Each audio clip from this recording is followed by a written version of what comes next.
Hey, good afternoon, good morning, good evening, somewhere in the world. Welcome to episode 51 of In Class with Dr. Gray Carr, In Class with Carr. Hi. Hey, Prof, how are you? You know what? First, let me say thank you. Thank you, everyone, all over the world, wherever you are joining us. You have made this into a thing that I don't think can be stopped, or let me appropriately frame it, should not be stopped. That's And I'm grateful for that. I'm right. also grateful for you. I know we're going to talk today about Stevie Wonder moving to Ghana. We're going to talk about Coca-Cola, erasing whiteness. Hmm. But I want to start off talking about the Black church because the PBS documentary, two-part series, of course, presented by Skip Gates, funded by the Ford Foundation, produced by John Legend, a whole bunch of names involved in it, is the kind of documentary that I would be rubbing my hands to go watch. I couldn't wait to see it.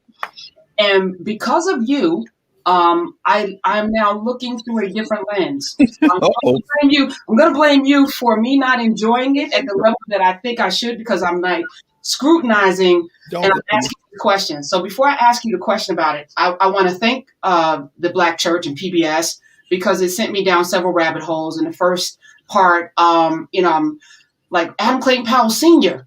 So Oh, damn. Keep I talking. yeah, and I'm Keep talking. studying. And I was like, oh, I think he was a white man passing for black in a time when being a mediocre poor white man wasn't as valuable as being a black man that was that light skinned it. So that sent me down that rabbit hole. And we're gonna talk about that later with Coca-Cola. I also like took some notes. Vashti McKenzie. I got to really, I knew who she was, but then as I'm researching, because that's what we should be doing when we're watching these things, go down these rabbit holes. I'm like, oh, her grandmother on her mother's side was one of the founding members of the Deltas at Howard, and her granddaddy was a newsman, a black newspaper, black media person. So she comes from this amazing background. So I wrote that down. In part two, of course, I got caught up in the music. They had, the great venerable Shirley Caesar and, all of the great gospel singers, Big Mama Thornton, who I knew about because she's the reason why we have Elvis Presley, but I didn't know her, her deep roots in the church. And I'm just going through these rabbit holes. This book, that I actually, Howard Thurman. Yes. yeah, I was like, oh, Howard Thurman. Okay. Come on. Go ahead, Prof. Go ahead. So I'm like, going down, which is how we should be watching these things, right? It's like, okay, Right. I know about this. Let me start reading, because this has been on my bookshelf because it was a gift. And I was like, I'm going to start reading this. And, as I got to the end of it, I asked this question that I'm going to ask you and everyone who's watching. Who was this for? And what was the purpose of doing this? I know it's Black History Month, so we got to, shepherd out all our Black history stuff. But is this Black history? And when I talk to you about religion, which we've had several lessons and classes on religion, we have so much more history, even in Christianity, than the Europeans. We have so much more history in God and religion and how we practice. This little 400-year criminal enterprise does not define the Black church. So because of you, this is how I viewed it. And then I was like, I didn't feel good spiritually after watching it, which was the exact opposite, I think, of what the purpose was. Or maybe, I don't know. I don't know either. Let me pause and no. I keep saying it. Let me keep rowing in the same direction you set us into just by mentioning something. And this is for two reasons. One, the most important reason is never pass a public library, a bookstore, particularly a used bookstore, if you got 5 minutes without sticking your head in. Like I say, most of my things are in storage, but I keep a few things a little bit closer so that I can, put my hands on them. And also, physical books are more than just information. They are, in many ways, like flowers in a garden. You enjoy the beauty, but you also learn from nature, and there's a spirit in them as well. I was in New Orleans probably about 15 years ago in a bookstore. I never come into a city if I got more than a minute to go. Like if I'm coming somewhere for a meeting or being asked to participate in a conversation, a conference, symposium or something, even if I have to come in right before, I try to make it enough time before. And a lot of times people, everyone is always, we're family. So we'll come get you.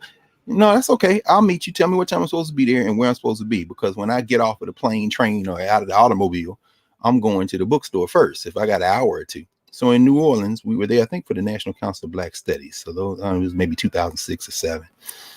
And I went to, it was the Association of Black Social Workers. My man Joe Benton out of South Carolina was president of NABSW. Morris Jeff, I think he gave Morris Jeff lecture that year.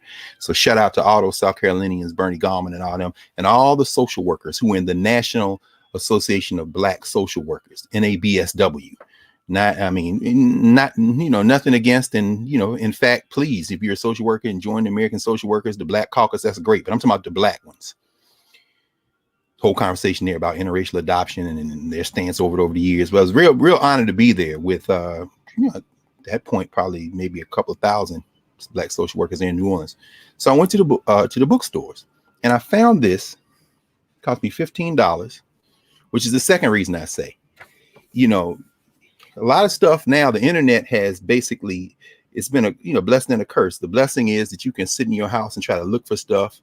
I tweeted out a book today, Black Power USA. I mean, putting out a book every day, trying to say what are books that are kind of essential if you want to talk about African life in the world. And since we're here in the United States right now, Stevie Wonder, my man, we'll get to him in a minute. A lot of them have been about Africans in the United States, but not all of them. Tony Martin's Caribbean History, some other things. But I tweeted this one out by one of my favorites, of course, the great Lerone Bennett Jr., Black Power USA. There he is as a youngster. Yeah, I love this because, of course, Johnson, as in John H. Johnson, as in Black publisher, Black editor, Black Power USA, about Reconstruction. And a couple of folks on Twitter, were like, well, can we get this? Is it in print? And I've been trying to be very mindful this month of doing things that are in print and that are, accessible and that you can get versions of that are cheap and expensive. And also connecting to folks like Sankofa.com, also for our Yikwe Armaz books, BB Kwan, which is his American distributor, and they're very, very, very cheap. And so our friends from the Zen Education program, which is a phenomenal anchoring of folks who do work with educators, teachers, very important, lesson plans, all kind of stuff, all at no cost. The Zen Ed folks replied to the tweet and said, here's a free copy of it, which is important. Shout out to all my friends there, Deborah Mincart and all her crew at Zen Ed. And so, but if, sometimes things are not in print, so it's been a blessing that you can go out and search on the net. We're here together. The curse is that in order to stay in business, a lot of people have posted things from these little bookstores, which is a blessing for them too. We support bookstores, please, particularly the used bookstores, our Black bookstores, our used bookstores. But as a result, the commodification of books has just skyrocketed. I go in the bookstore now and you see these cats with these scanners. Sometimes I'm looking at my hand because sometimes they're small as on your ring finger and they're scanning barcodes, trying to determine not just how much they can get for a book, but where that book is in terms of its popularity. So they don't know what the book is about. It could be about making cheese. It could be about the 13th Amendment. It could be about Wonder Bread. It don't matter. They just scanning barcodes. Now, many of the books that, I have, you have no barcode. Well, that's before that. So you can still find books, is what I'm saying. Go in the bookstore. So I was in New Orleans. I found this book, cost me $15. I don't know if you can see the autograph that says Adam Clayton Powell. But this is Adam Clayton Powell Sr. to the point he's talking about the insurrection in Harlem in the early 1940s. Remember, they had a Don't Buy Where You Can't Work campaign. And yes, we see Adam Clayton Powell Jr. and we see Adam Clayton Powell Sr. in Abyssinian Baptist Church in the Black Church documentary. And of course, we know Cicely Tyson, who has been a member for over 3 decades of Abyssinian, had her ritual of initiation into eternity into Abyssinian. I've been to several of those rituals. Obviously not Miss Tyson, although had it not been for this plague, like James Brown and others who lay in state in Harlem, we would go up and pay our respects. But I was there, spoke at the wake of, in fact, Yosef Ben Yakin and Dr. Ben, Shout out to David West and some of the brothers and sisters who have contributed to making sure that that ritual took place. Dr. Ben lived into his mid-90s. It was a couple of years ago. James Small officiated, the great James Small, who every year takes a pilgrimage to Malcolm X's gravesite. Of course, we know tomorrow will mark the anniversary of his assassination. I guess it will be the 56th anniversary of the assassination of Malcolm X. Apparently there's going to be some new information delivered literally into the hands of 3 of Malcolm's children, 3 of the sisters. I know Yasha is one. She's got a new book coming out, in fact, detailing a deathbed confession by one of the cops who helped set Malcolm up, locked up his security detail so that he would be unguarded that day in the Audubon and so forth. Apparently that's going to happen today. But at any rate, Adam Clayton Powell, Sr., Adam Clayton Powell Jr., John Henry Clark's funeral was at Abyssinian. So Abyssinian is a very important institution. And a lot of people didn't know about Adam Clayton Powell Sr. until you see him introduced and in that 4-hour documentary, The Black Church. I'll talk about the Black in about 30 seconds. I just want to mention this because I'll start with this quote from Adam Clayton Powell Sr. This is one of the books that he wrote. Adam Clayton Powell Sr., this is a book called Riots and Ruins. This book is dedicated to all those who are working for just and peaceful race relations throughout the world. And by now, his son is the pastor. He's the pastor emeritus. You see, Adam Clayton Powell Sr., pastor emeritus Abyssinian. The last chapter, called A Challenge and a Compromise. He starts with an epigraph, and we know epigraph is just a frame and quote at the beginning of a piece to tell you kind of frame the thing. So these aren't his words, but he selected them to frame what he's going to talk about. This is from David Cohn, who's writing in The Atlantic in January 1944. And this book was published in 1945, rather.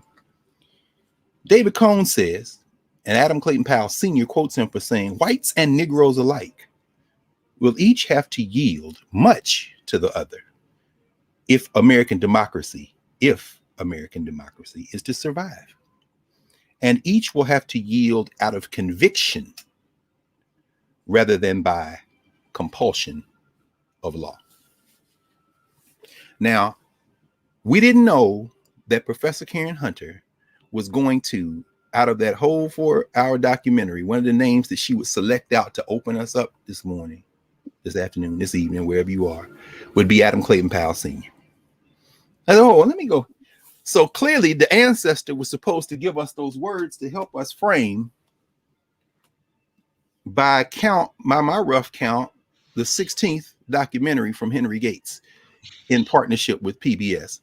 Professor Hunter, you say your spirit, and we're going to use that quote to frame it, to help us continue to frame it, because we run in the same direction. When you say it troubled your spirit, was any of that present before we talked?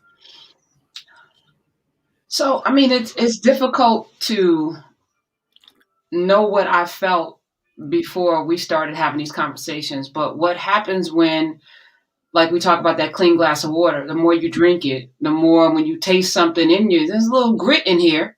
It's a little soiled in here. You can recognize it. And I don't know at what point, but I know that this is the kind of thing, like I look forward to the PBS documentaries. I think I've watched all of them. Of course. And you know, I'm excited for the representation, but what I realized after watching this is that it left me empty. I think back, I don't remember being full watching any of them. And that's even right. The things that I've learned, how does it free us? Do you know, at the end of the day, you've been doing these documentaries, and are they for white people?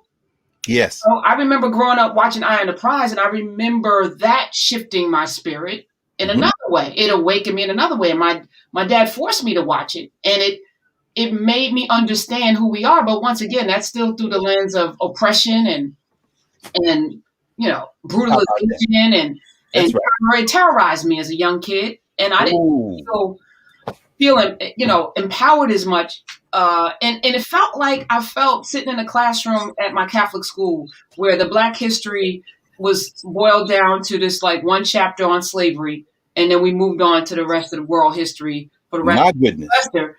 I feel like these documentaries are and who are they for? So I just want to, without being critical, because I think for some people who don't know anything, right, it's an entry point. And so for me, I'm going to continue to watch everything because it inspired me to sit down and sketch out the kind of documentary I would like to do, So as that also, again, I think I came to a revelation that Adam Clayton Powell Sr. might have been a white man passing for black because it was more advantageous for him to do that. And he passed for white later on in his life because it was convenient to ride the train as a white man, which tells us a lot about race and how fake it is.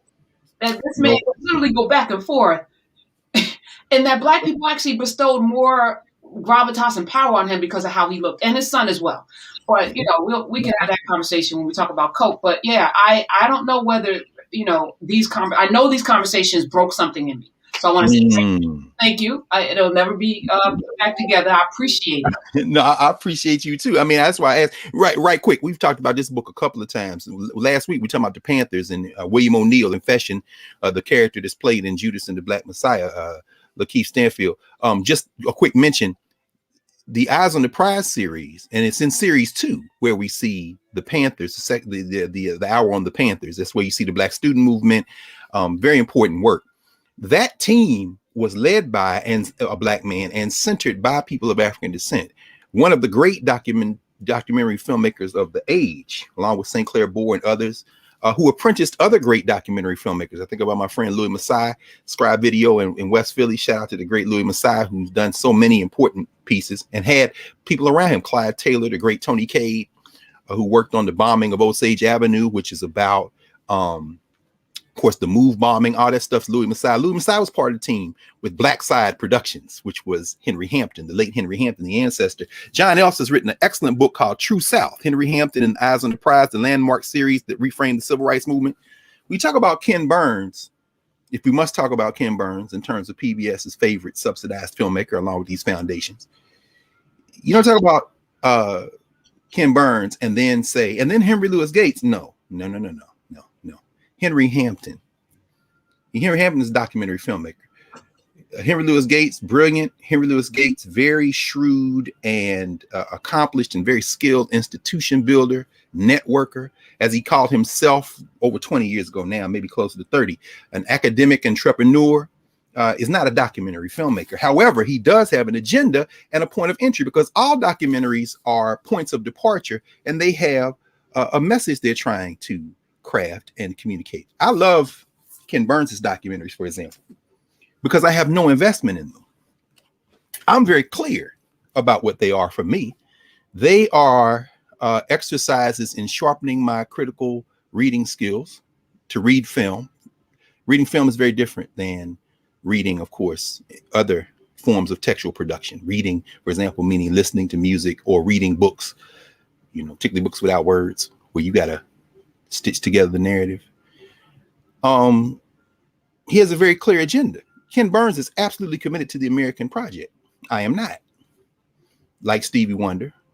And I would suspect most people of African descent in this country, if we're being honest with each other in the quiet moments, when we're being honest with each other, which is why my friend Aisha Imani, Dr. Aisha Imani, a master teacher out of Philadelphia, the head of Sankofa Freedom Academy, our K-12 freedom school in Philly, used to always say to young people, let's sit and be quiet for a minute. And then somebody would make a noise and she would say, see, I just want to see before we go back to being quiet, trying again. One of the most difficult things for human beings is to be with themselves. And so particularly for young Black and brown children who are engaged in the act of survival, many of our children, including everybody down in Louisiana and Texas, Garrick Faria, my sister Gussie, my brother-in-law Randy, my niece Eden, my mama down there, Eiffel Bar has been keeping us up. When I see Ashanti Reese has been giving us updates down there, and the governor of Texas, may you go to where you would hope I would go. In fact, I know you're going there. In this case, I break with Curtis Mayfield. If there's a hell below, we ain't all going the same place, bruh. And the Raphael Cruz, my man, Rafi, my man. Anyway, let's not even get off into that. That ain't even a rabbit hole. That's a snake hole.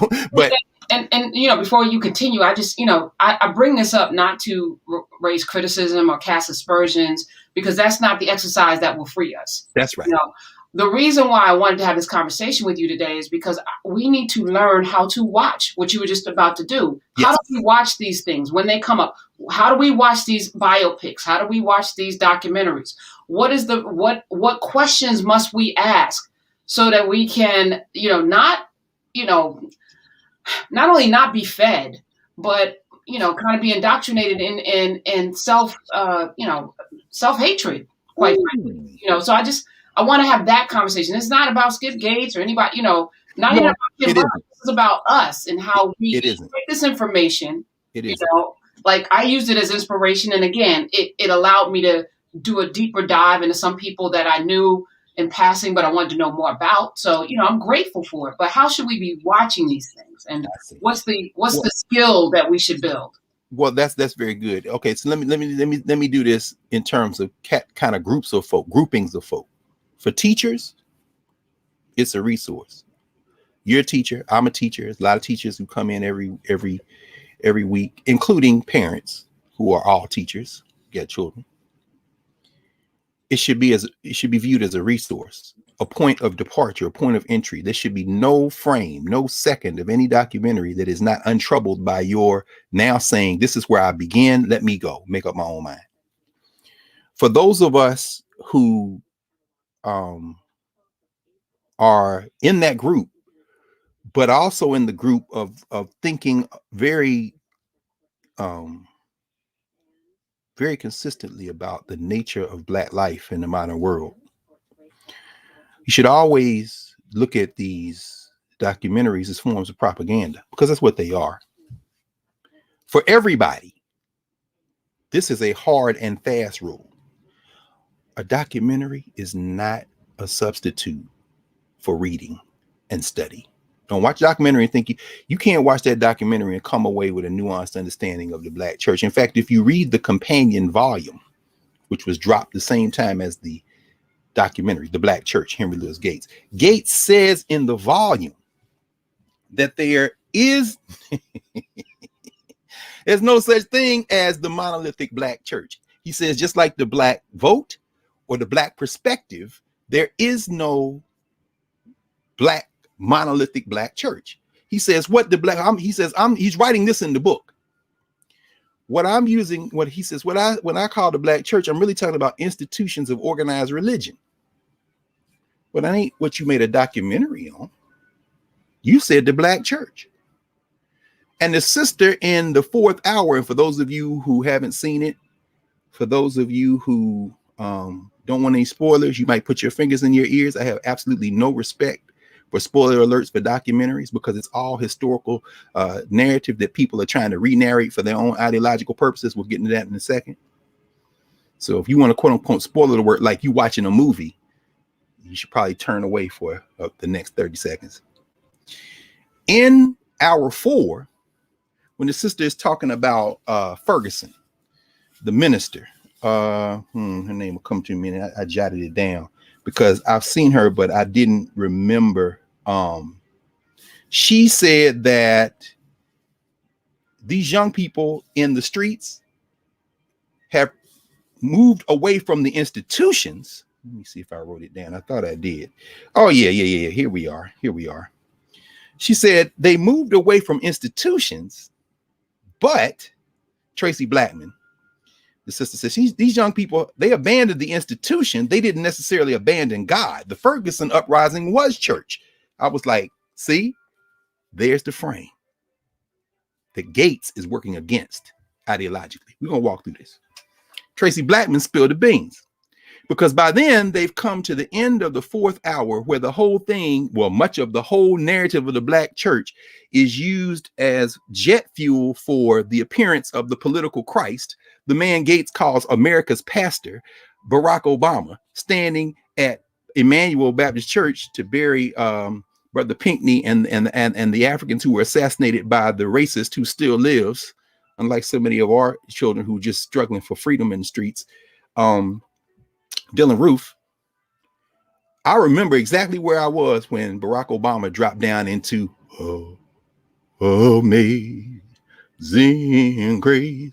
And them Africans behind him in the African Methodist Episcopal Church, including Vashti McKenzie, the first black woman to be the bishop of the AME Church, who was featured as one of the talking heads in the documentary, stood up. You know how the Negro does. That ain't Christian. That's African. That's Robert Ferris Thompson might call that the get down quality or call and response. You get up. I remember where I was. I had just come out of a bookstore, Mercer Street Books, down near a campus of New York University. In fact, across the street from the dorms, New York University. And I was sitting in a little cafe eating a turkey burger, sitting at the counter watching the funeral. And when I saw him do that, I just started laughing. My man SU, the political SU, Barack Hussein Obama. It's very important to understand that whole narrative, that 4-hour narrative on the black church, to resolve itself in a moment of political theater. I'm not saying it wasn't sincere. I absolutely believe it was. In fact, I don't know Barack Obama. I only met him one time, and that was in passing. That's when he was in the Illinois State Senate. We were at a groundbreaking in Chicago for a black theater on the south side of Chicago, and he was trailing along with the rest of the Illinois state delegation that helped get funding, because he wasn't quite a backbencher, but he was learning the skills that would allow him to do what he needed to do and go where he needed to go. I think this was probably before Bobby Rush beat that ass when he ran against him in the Congress. You know, black folk were like, who is this guy? Whatever. I knew him, actually, ironically, because I had read Dreams from my father, because he published that just after he came out of Harvard Law School.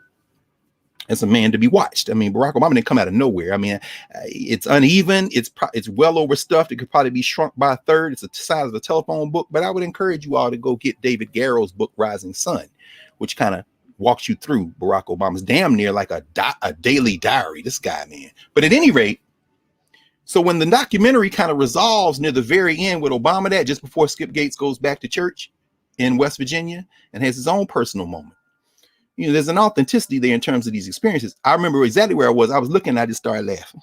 I said, because we, as people generally, tend to consume popular culture in a way that allows single moments to speak to much more nuanced situations. It's very important to understand. And using that clip at the end of that 4 hours, return to the beginning of the 4 hours and how that was framed. And you'll see that documentary, like every documentary, was set up to tell a story. Those interviews were conducted over the last several years. And as they were conducted, they've then been clipped. I mean, anybody tell you documentary filmmaker, they take hours and hours and hours and hours of stuff. And then you get 15 seconds here, 30 seconds here, 20 seconds there, because the filmmaker, and any filmmaker would tell you this, the making of the film is in the editing room. You've shot everything. Now you're going to tell a story. Gates has a story to tell, and we're going to walk through this. So pause for a second. Set the context for how we should look at these things. Again, as a teacher, it's a resource, a point of departure. For everybody, it is not a substitute for study and reading. For those who are thinking about the question of blackness in America, nah. You got to look for the ideological war effect. And why 16 different documentaries in one form or another, beginning in 1998 with the Two Nations of Black America, then a documentary on Eldridge Cleaver in 99, then Wonders of the African World, a 6-part series in 1999, then America Beyond the Cutter Line in 2004, then American Lives 1 and 2. Start getting the DNA testing. It's all here in Louis Gates. Then Looking for Lincoln. I'm like, oh, you can't look for Lincoln. You're not. Okay, you got to cross over, right? Faces of America, 2010. All right, I see. Let me go to Latin America, Blacks in Latin America. Then Finding Your Roots, 2012 to just about now. The African Americans, Many Rivers to Cross. Many of these films got companion volumes, 2018. Then Black America since Martin Luther King, 2016. Then Africa's Great Civilizations, 2017. Then Reconstruction 2 years ago, and then The Black Church this year. Most of those with the companion volumes, bells and whistles, carpet bomb, accolades. And you ask yourself, why this guy? Why this narrative? And they all have the same narrative, which we're going to talk about in a second. There is no black community. There's no black church. There is no black vote. There is no black perspective. There are many perspectives. Okay, yes, of course, as such. But when you say the black church, is really about institutional religion, that's not the black church. In fact, this book about Michael Gomez, it's called Black Crescent, The Experience and Legacy of African Muslims in the Americas.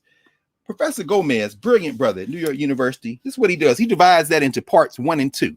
Part 1, he's talking about the Muslims who were brought on the ships here. If there were Christians brought on the ships from Africa, you could count them on one hand, if there were. And I'm not talking about them people that on the beach, they made the sign of the cross, burnt something in their forehead or their chest, and put them in the ship, said they had Christianized them, because those weren't Christians. I'm talking about people who accepted the gospel of Jesus Christ. Yeah, you put them on the thing. In fact, standing at Cape Coast, the first time I was there in 1996, over the grave of one of those Africans who they had converted to Christianity, who was then praying for the other Africans, we had a real serious conversation about the nature of miseducation and betrayal. Because the Christianity that came out of Western Eurasia, you know, Christianity, like Islam and Judaism, are African exports. They leave Africa, but by the time it comes back into Africa on the west coast of Africa, west coast of Africa, the Portuguese, the Spanish, and them, the Catholics, that's not African Christianity. That's white supremacy. You know what I'm saying? It's two different things. Go ahead. And watching that, I felt like what the black church did was what they tried to get Nat Turner to do, and then he did something different. Right. But now through these documentaries, the work of Nat Turner is being done. What they wanted Nat Turner to do is now being done, and I'll jump out from there. No, that's it. In fact, don't leave. Let me ask you a question, because and this is full disclosure. I don't watch Skip Gates documentaries when they're on.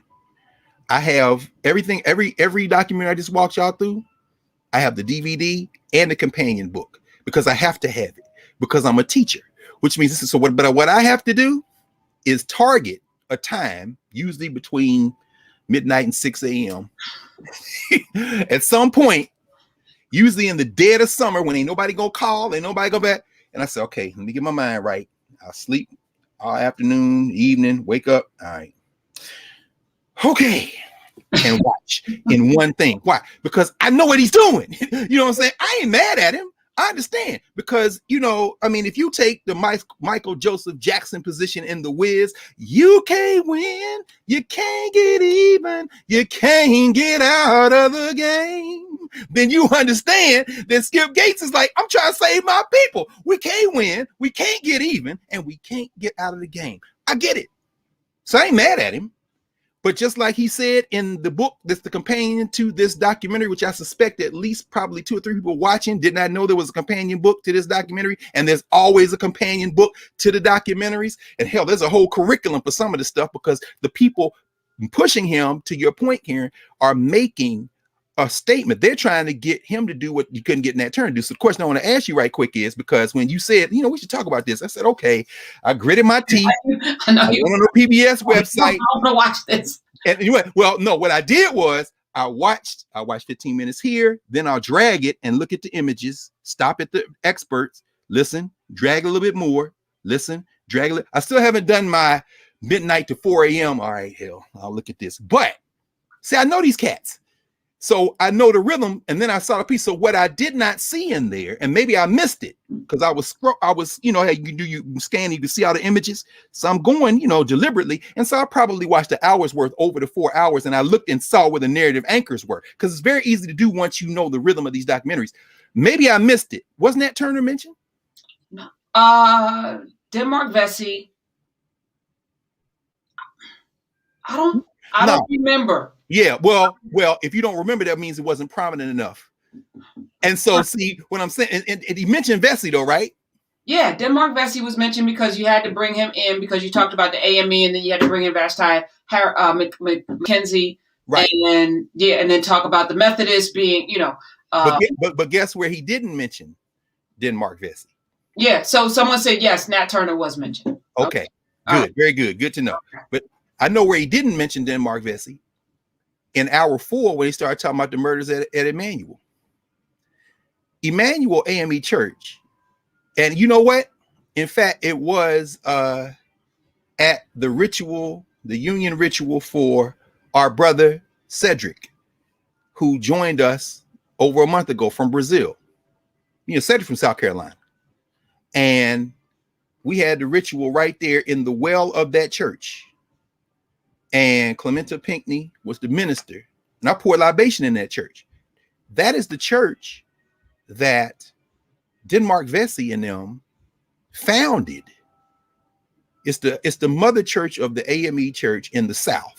Mother Bethel, of course, in Philly is the mother. The National Cathedral of African Methodism is here in DC. Very important. Our good brother William Lamar, Bill Lamar. Remember when the Proud Boys tried to take down their Black Lives Matter sign? The National Cathedral is here, Metropolitan AME, down in downtown DC. And the capital church of the AME church in the South, of course, is Mother Bethel. I'm sorry, Mother Emanuel. Mm-hmm. And Mother Emanuel was very interesting because that is a church that was built by Denmark Vesey and them coming out of enslavement. And as a result, when the Vesey rebellion was broken up and they put those Africans on trial and killed those Africans, death penalty and all this stuff, one of the Africans they banned from the state was the AME bishop, the second bishop of the AME church. The first bishop of the AME church is, of course, the Right Reverend Richard Allen. Who was also mentioned. Yeah, so we got to mention Richard Allen. The second bishop of the AME church, South Carolinian, Morris Brown. Yes. Morris Brown was banned from South Carolina because those crackers said any of these free Negroes, remember Denmark Vesey won his freedom in a lottery. I mean, he fought his way out of freedom, and so they had what they might call the invisible church at that point. And then they get the building, but those rituals, that what they have been doing in terms of worship precedes even having a physical church that we call now Mother Emanuel. But Morris Brown, they accused Morris Brown, AME church, second bishop, of being part of the Vesey conspiracy, and they tried to put out of two things. They tried to put out of South Carolina any free Negro who they thought was involved with the conspiracy. Ain't but a handful of free Negroes in South Carolina at the time. The second thing is the state legislature appropriates some money and designates it for an institution that will be created and enhanced in order to make sure that this kind of thing never happens again. Yeah, it's the origin of the institution we now call the Citadel. But at any rate, and I'm sure all that was in the documentary, but what struck me was, I'm not sure at all. I will look at it when I do my brutal, I got to watch this next Henry Yates documentary, right? But what I do know is that when Sharpton and them come back at the end to talk about the invasion, the murder, they play the call where the sister is calling 911 saying, I think he's still in here, he's shooting people. And then they move to the Amazing Grace with the whole political Jesus moment.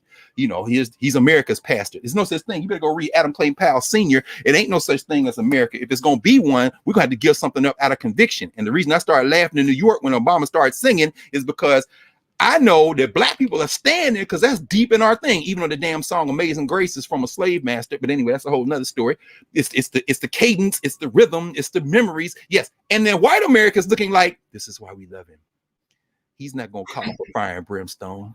He's not going to call for political retribution. He's not descended from Denmark Vesey. This dude's standing up over the bodies of people who were members of the church of a man who led a rebellion against white supremacy and enslavement in South Carolina, and reaches his hand out and said, they wanted us to revolt, but no, we're not going. And take that back to a previous hour where he murks his pastor, Jeremiah Wright, because I was there outside the National Constitution Center when Obama gave that speech where he threw Jeremiah Wright and his white grandmama, under the bus. Talking about bitterness, and there's all this stuff, ignorance, and the black community is no different than any other community. We have our joys and pains, we have our ignorance, we have our him and Michelle Obama love that word ignorant when they start, and bitter is really their favorite word when they're talking about Jeremiah Wright. In Michelle Obama's memoir, Becoming, and in the first volume of Barack Obama's memoirs, they start talking about Jeremiah Wright and bitter. So when Henry Gates in 2021 tries to come back and say, Obama had to distance himself, but when he's there in South Carolina at the funeral, he's figured out a way to manage. No, Negro, that's your ideology. Because they keep coming back to throw my friend, my brother, our elder, Jeremiah Wright, under the bus. And so my thing is, but he was in the documentary. Yeah, but look what he was in the documentary for. He wasn't in the documentary to talk about black theology. He was in the documentary to explain why white people got mad at him. And then very quickly they insert another talking head. And mind you, most of these talking heads are from Ivy League institutions, the same cast of characters in every damn documentary he's ever made. Because what he's also doing is saying, these are the experts you should listen to. Don't pay no attention to the rest of them. Now, if it's a church singer or it's a deacon or something, I'll drop them in for the authenticity. But the experts, nah, these are the people you should listen to. So they dropped Jeremiah right in for a split second to talk about, why people may have misunderstood or whatever. And then they dropped somebody else in to explain, oh, I love the frame. What did they say? They said, oh my God, how did they explain it? Yes, fear and mystery. Oh, I love it. I think it was my friend Barbara Savage from University of Pennsylvania. She says, the thing that many white Americans don't understand because they've never been to the black church, they don't understand the black church, is that they have a fear. And there's a mystery about the black church. This is right after you get Jeremiah Wright with a trenchant political critique that is at the heart of black church preaching in many pulpits. And then you say, well, Obama had to let him go, which I think probably is true, which I think Jeremiah Wright would probably have to say, yeah, that's true, because white people are not going to vote for you. It's too black. It's too strong. And Barack Obama, the political magician, America's pastor, according to Henry Louis Gates, which I would agree with if there was an America. But as Adam Clayton Powell Sr. said, it ain't no America until the people get together out of conviction and not coercion to say there's going to be an America. And we ain't got there yet, Skipper. In fact, Stevie Wonder is like, to quote Stevie Wonder talking to Oprah, who's so prominent in the documentary as well, what kind of shit is that? I'm leaving. So anyway, so in other words, we'll get to Stevie in a minute, but you see how they're narrating. So yeah, now you can say, well, I had Jeremiah right in. I let him tell his side of the story. No, you didn't. You came to Chicago. You sat with Jeremiah Wright probably for several hours, and then you took 35 seconds and went right back to your talking heads to make sense of Jeremiah Wright to white people. You ask who that audience is? The audience is white people. But that's why PBS has been in every documentary he has done. And sometimes they partnership, WGBH, Boston, PBS affiliate, the BBC. They've done that as well. In other words, because they're trying to frame a narrative of blackness that's black enough to get black people to say, oh, okay. But most importantly, that defangs the idea of blackness for a modern world system that continues to profit from our labor while keeping their foot on our neck. That's the class issue. We're going to come to that in a second as well. But let me finish this up. There were Muslims on those ships. Now, I heard Islam introduced when they started talking about the Moorish Science Temple a little bit and then the Nation of Islam, right? And then you see another talking head, the Nation of Islam. Oh, no, I'm sorry. The point of entry for the nation was Garvey. Right. You know what I'm saying? Garvey said that perhaps there should be another theology, another way, a critique. So the God would look, and there are books like The Color of Christ. Hell, there are 15 volumes of, and counting. I think there's another couple that needs to come out, edited by Robert Hill, the Marcus Garvey papers. You can read about, in fact, no, I'm don't do it. Yeah, I'm not. But my point is that nice, well played, sir. So you're going to introduce the concept of a black God in the 1920s. Are you serious? Are we serious right now? First of all, there were Muslims on those ships. Phyllis Wheatley was probably a Muslim. The scholars agreed probably one of her Muslim names was probably Fatima, the daughter of the Prophet Muhammad. But we know her as Phyllis Wheatley because that's where she fits. Now, if you go get Honoré Fanon Jeffers' book, The Age of Phyllis, she's going to walk you back through it. But you probably won't do that. You might just turn on a PBS cartoon documentary and think you know about Phyllis Wheatley. Her name not Phyllis Wheatley. Phyllis was the boat that brought her here. The Wheatleys were the group that enslaved her. Let's be clear. But she came from Senegal, Wolof. Those people were Muslim by that time. She's a Muslim. When you know she's a Muslim, you read her poetry very differently. You read her poetry very differently when she's talking about the East. In fact, Michael Gomez, here's the book you want to read before you get to any discussion of the black church. I'm sorry. Let me finish up Gomez. Gomez part 1, this book. Gomez part 1, he deals with the Muslims who came here on the ships. Then part 2, he comes with the people who became Muslims in that late 19th, early 20th century. Noble Drew Ali, the Nation, Malcolm. But when people think Muslim in America, in the United States, black Muslims, they think the Nation. No. Guess what? It wasn't no Christians came on the boats. which is why you start the damn documentary with slavery and the complete erasure of African culture, and then you readmit African culture through some cultural rituals, but never the political sensibility. See, that's the ideological piece in terms of the curriculum framework of this documentary. All of the work really that they're doing, and he's doing, and and I'm not saying Skip Gates by itself. Gates is perfectly lovely brother, whatever, but I'm talking about the project. But what Gomez is doing is saying you got to expand this notion of religious institutions. So that's one book. The other book, get this book right here, by Michael Gomez, Exchanging Our Country Marks. Michael Gomez, The Transformation of African Identities in the Colonial and Antebellum South.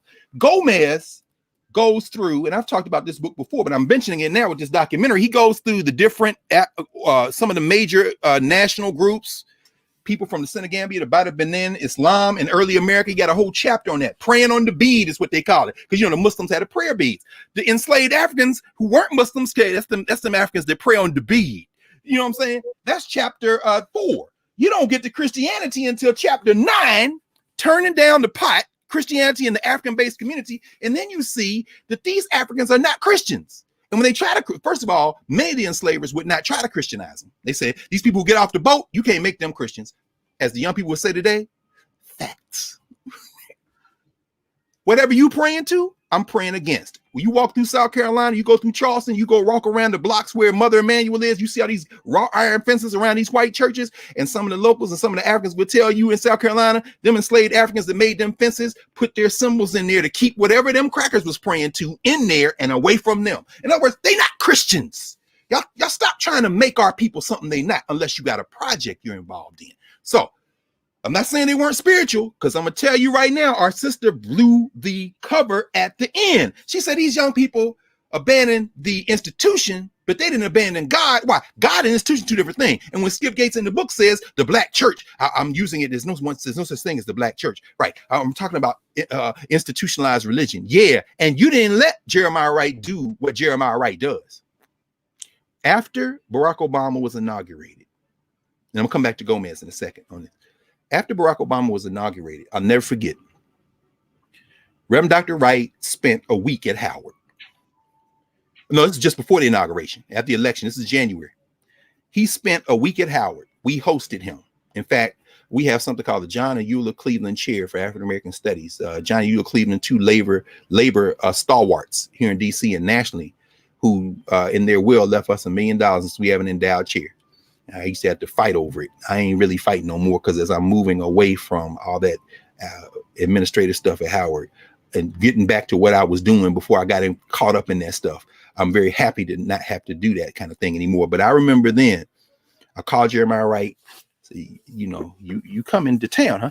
You need an office. So we gave him the John and Eula Cleveland Chair, little office in our Department of African American Studies, gave him a key. And I put that key in his hand. I'll never forget. And that was his residence for a week. He gave lectures at the Divinity School, the Law School, College of Arts and Sciences, did public forums, sat with students, preached at chapel that Sunday. Obama inaugurated that Monday. And of course, you remember how that was, Karen. Everybody just, So my mom and them came up, everybody, old black. I said, black folk, old black people, anybody black over 75 years old should have a heated leather chair down there on the National Mall. And then nobody else get to come and I don't care about the politics, the neoliberalism. I get it all. But what I'm saying is my mother was born in Russell County, Alabama. Do you understand Jim Crow? Do you understand the lost cause? Do you understand what a cracker is in Alabama in the 1920s? So I don't give a damn. Guess what? She sit there and watch. You know what I'm saying? Now we're gonna argue with this cat. He gets inaugurated on Monday. Yep. On Tuesday, and that's what people did. In fact, some people say we stayed at the inauguration. We still at the inauguration when it comes to the Obamas, because some people mad right now. Because go read Becoming. Go read Barack Obama's Volume 1 about Jeremiah Wright. If you think I'm exaggerating, if anything, I'm understating what they did to the brother. But at any rate, Jeremiah Wright preaches that Sunday. So we in there, the place is packed. 1,500 in Crampton, overflow already in Rankin Chapel, overflow outside. People can't, they got the student center is overflow, because it was what Bernard Richardson, the dean of the chapel at Howard, calls Jeremiah Wright Sunday. He preaches every Sunday before Martin Luther King's birthday. And if you remember, the inauguration coincided with that. All this stuff converged. Jeremiah Wright gave a sermon. I'll never forget. And just before the sermon started, he asked me to leave my seat. I was sitting back there next to my mama, my sister, my brother-in-law, my niece and nephew. We all sitting in the back, packed in there, right? He said, Dr. Carr, I want you to come down. I'm like, you calling me? Bro, you know, these cats always got a bullseye on my back. What you getting ready? So he says, in front of these people, I want to tell y'all that the Carr gave me an office. I said, oh, it wasn't us, brother. It was, no, it was you. And he said, I want to give you this, return this to you, the key. So he puts the key in my hand on the stage at Crampton. I looked at it. He had walked away from the microphone. So I came back in and I said into his ear, this is your key. He came back to the microphone and said, Dr. Carr said, I can keep this key. And everybody started cheering. I know Jeremiah Wright. I don't know whether he had, he know me certainly well enough to know that that's probably what I was going to say to him. So what y'all not ever going to do is make me lead this guy. I got a key to an office. Anyway, I love that brother. But anyway, the sermon he gave, I'll never forget. It was called Look Who's in the Stands. See, Henry Gates wanted to talk to Jeremiah Wright about Barack Obama. That's the narrative. That's where he edited it in. But what Jeremiah Wright would have been better doing, along with a grip of other ministers, deaconesses, you know, you got clips of Sister Rosetta Tharpe, you got clips of Mahalia Jackson, you got Thomas A. Dorsey, and in the contemporary moment, you got a couple of ministers. And the one that you let in, let all the thing out when Tracy Blackman said, them young people abandoned the institution. They didn't abandon God. Oh, yeah. And it was so good, and I'm sure they kept it in. The editors said, that's great. But what you missed is what she said. Because when Jeremiah Wright gave his sermon, Look Who's in the Stands, he said, you know, I used to be a relay race runner. Jeremiah Wright, one of the great ministers, one of the great preachers.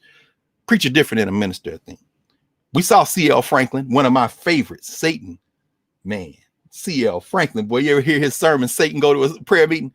Yeah, man. C.L. Franklin, the father of Aretha Franklin, C.L. Franklin, and you can get all his sermons. They were all on LP. I have just about all the LPs, but then they went to CD, and then they're probably online. In fact, Aretha Franklin gave Barack Obama at his inauguration because she sang, and they put it in there as well, thereby giving Barack Obama, America's pastor, apparently, the imprimatur of the Black church. Because here's Aretha singing, was it America the Beautiful or whatever she sang at the inauguration. I try not to keep stuff like that in the front of my mind, but at any rate, she gave him a complete set of her father's sermons. And you think, goddamn, America was something. You better go listen to Cecil L. Franklin. C.L. Franklin said, Satan at a prayer meeting, if you see the devil at a prayer meeting, he didn't walk in. He rode somebody in. So when you see the Black church on PBS, and you be like, this don't really sit with my spirit. The Black church didn't put itself on PBS. Yeah, it rode somebody in. And this somebody was Henry Louis Gates. So at any rate, Look Who's in the Stands. Jeremiah Wright narrates the history of the Black church, and he does it through the metaphor of a relay race, and he uses himself as an example. He said, I ran track, and I was the slow guy in my high school. I was the slowest in the relay, of the 4 in the relay. So you put your slow person usually maybe in the 3rd position. The 1st position, maybe it's your 2nd fastest runner. Those of you who are track folk, I haven't run track since I was in junior high school. I wanted to be a hurdler, and I pulled my hamstring, and I never got a chance to do it, but I recovered enough from cross country. So I ran the mile, and I ran the 4x4 because I was fast, but I also ran middle distance. But I wanted to be a hurdler, and I just said it's probably for best. You know what I'm saying? Because I played baseball in high school and all that, but I never ran track again. And you know, but I'm saying it to say that. So I remember the order from the days, right? I think I was 2nd. Yeah, Anthony Squeaky Lawrence was our first runner. In other words, you put your 2nd fastest runner in the 1st, and you put your fastest cat at the 4th, right?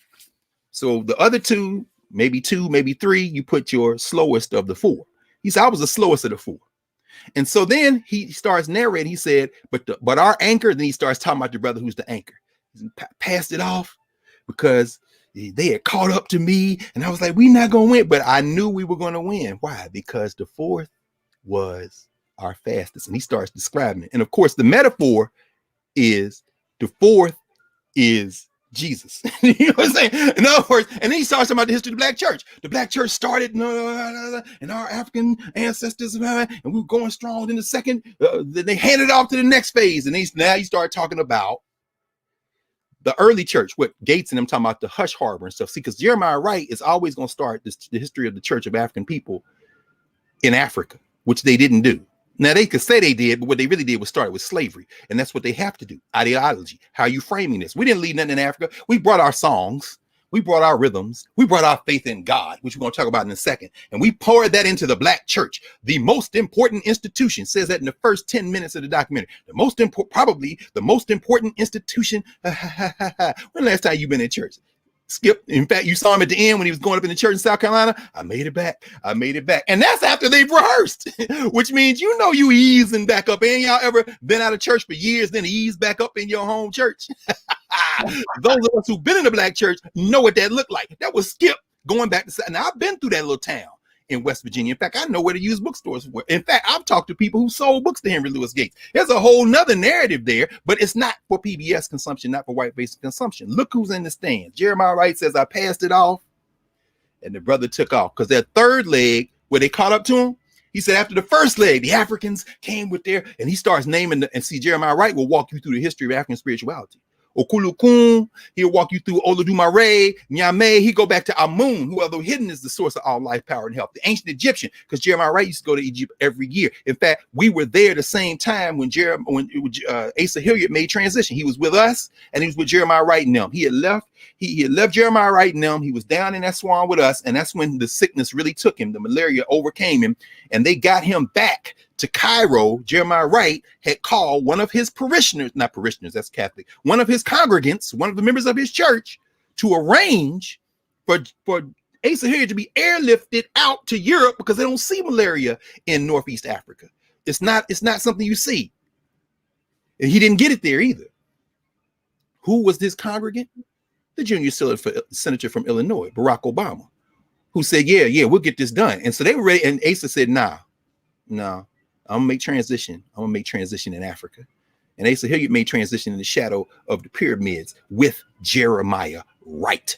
So my point is, Jeremiah Wright will walk that first leg. He's going to go through Africa. They didn't do that in the PBS documentary, because that's not what this is about. This is all about the American project, one that is still a fiction, even if you listen to Adam Clayton Powell Sr., until there's some conviction behind joining. And I'm here to tell you that we ain't never had that conviction. And some of us, like Stevie Wonder, may be like, I'm out, because I don't want my children over here begging to be accepted, begging to be. And I love how in the opening part of the first part of the documentary, you see Otis Moss III, my friend, good brother, who is the pastor now of Trinity, who followed Jeremiah Wright, preaching a sermon to not only an integrated congregation, he ain't preaching from Trinity, but not only a majority white congregation. And Henry Louis Gates in the front trying to act like he know call and response. That's right, say it. And I'm like, boy, anybody ever been ushering in a church where somebody don't know call and response? You know who they are immediately. That's somebody you ain't got to worry about when they hit that good old good one, but the doors of the church are open and people get happy. You ain't got to worry about them. They ain't gonna get happy unless they just unburden themselves completely. And I don't know, the Black church is pretty powerful. You sing the right song, Skip Gates might confess, because see, that thing is beyond your head. It gets in your heart. But at any rate, so when you see the third leg, Jeremiah Wright says, I was the slower one. They were catching up to me. He said, and the Black church, once it came out of Africa, the first leg, that spiritual traditions. The second leg, the formation of the kind of hush harbors, you know, the spiritual traditions we had. And Michael Gomez will tell you in this book that, in fact, I should just read it. If I could find it quick, I would. But he makes the point that is very important for us to make here. That, well, let me see. Look, Black professors of the faith, in other words, Black Christians, in rejecting planter religion, because them first Africans was like, what you praying to? I'm praying to this. Okay, we're praying against that. No Christians. I didn't see that in the documentary because it ain't gonna be there. The next generation, their children, they learn from their parents. Nah, I ain't messing with you. And slowly they're realizing this is the religion of the slave master. Go back and read David Walker, 1827. 1827, 1829. David Walker's appeal. David Walker said, I'm a Christian. You're not a Christian. You're the devil. Why? Because you gave me this book. I read the book. I'm looking at all the behavior in the book. I'm saying you're doing all the behavior. I asked you if you're a Christian. You say you are. And I realize you're not a Christian. You're in fact the devil. The white man is the devil. That ain't Elijah Muhammad in the 1930s documentary. That's David Walker in the 1820s and 30s. So let's be clear.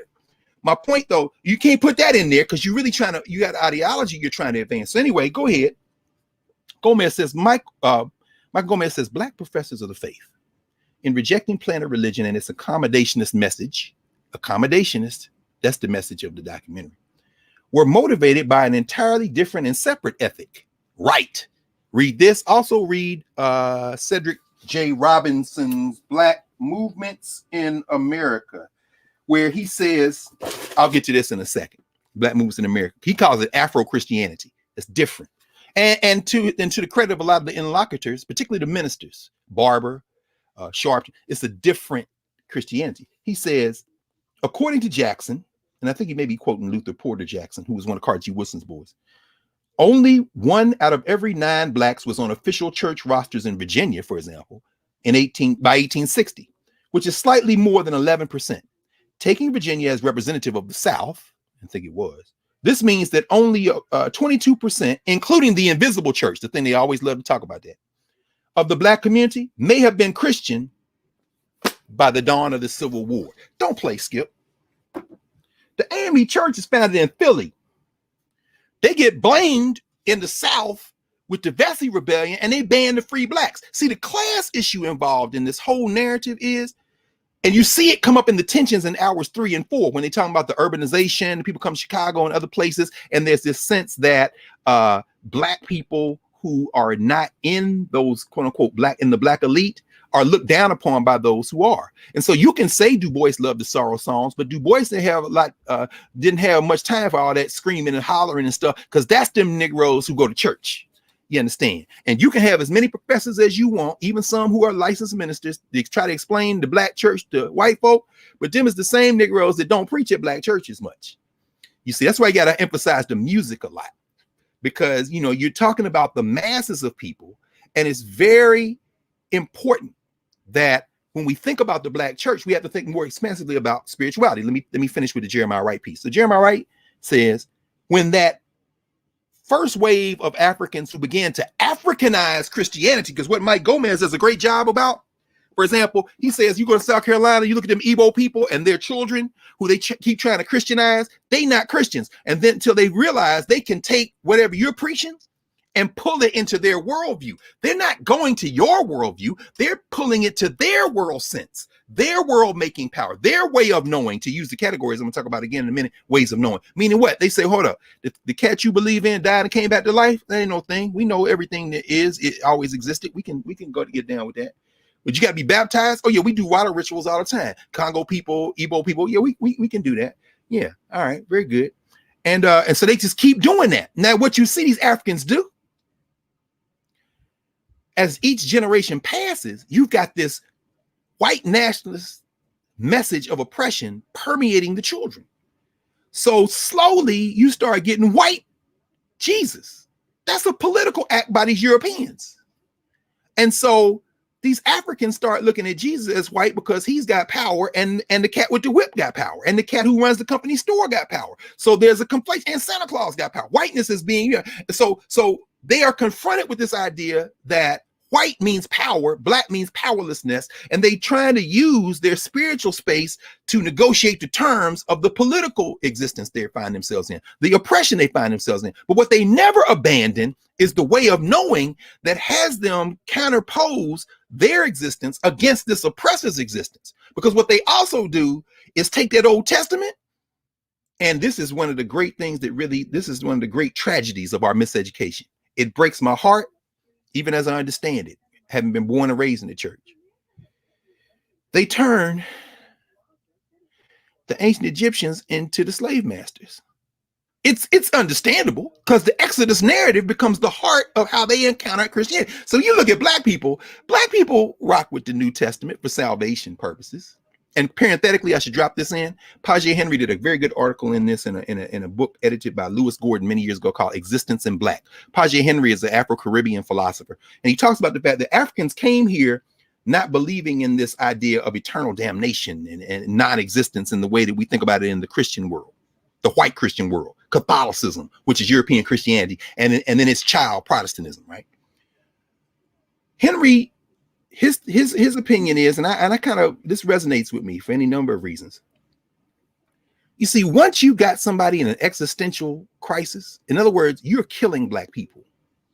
And then you make them realize that the power of physical life and death is in you. And then you got their children and their children's children, their children's children, and then you introduce them Christianity. You know, the idea then that you would adopt Christianity as a shifting worldview. The idea somehow that I cannot exist. Okay, so in your worldview, there's heaven, there's hell. If I don't say Mother May I in this way, I'm going to hell. So therefore, what must I do to be saved? But that's the adoption of a worldview that is fractured from the way the Africans looked at it. And arguably, that set of African worldviews that blend themselves into blackness, because what Gomez says in this book is they go from being Igbo and Ibibio and Hausa and Fulani and all these different groups and, Wolof and all them, they blend in and become black here. It's the making of blackness. That's why he calls it exchanging our country marks. When we come of age, we do our marks like this. When you come of age, you do your marks like this. Now we over here, we either dropping all the marks or we all gonna mix the marks and exchange our marks and become black. Part of becoming blackness, as they come into this way of knowing we call Christianity, means adopting that Christian worldview, but there's an African set of sensibilities underneath it. So when you go into church to this day, some of y'all been in church. This is one of them joints that came out in the 70s and 80s in part 3 of the documentary that he didn't even mention this one. At least I didn't see it. I'm gonna go back and go through in detail, but this world is not my home. I'm just passing through.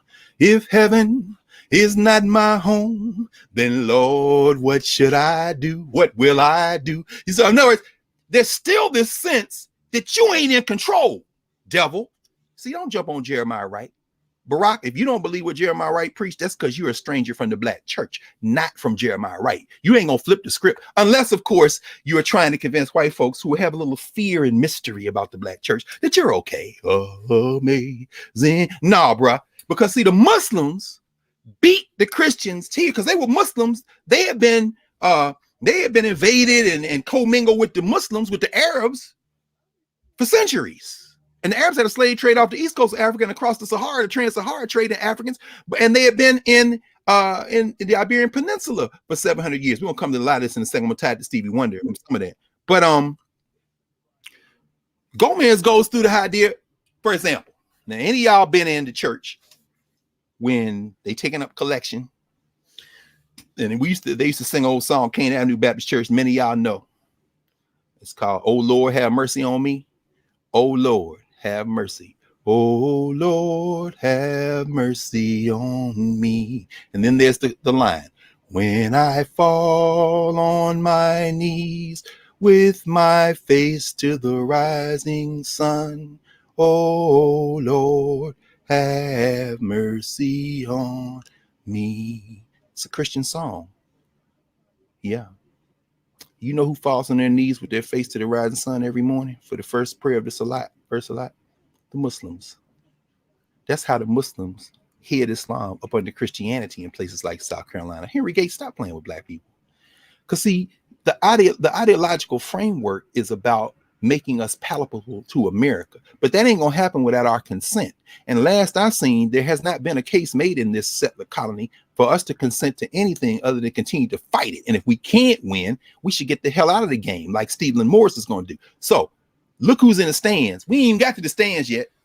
First iteration, that African spiritual traditions coming together. Second iteration, second leg in the relay, the exchanging of country marks. Okay. The third, now we got institutionalized religion. That's Richard and Sarah Allen escaping out of enslavement in Delaware, coming to Philly, the AME Church. That's the denominations that Henry Gates is talking about. And there are a lot of denominations, right? I mean, in the book, Henry Gates talks about several denominations. And let me see if I wrote it down because, I try to keep that stuff as far away from.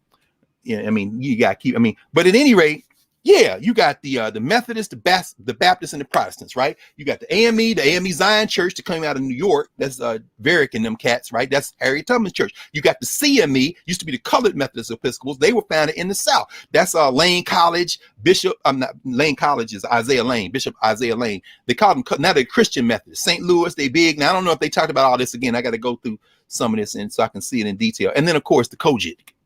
We're going to tie that to Stevie Wonder too. Now that I'm thinking about it. Jeremiah Wright says that's the third leg. That's the slow leg. That's my leg.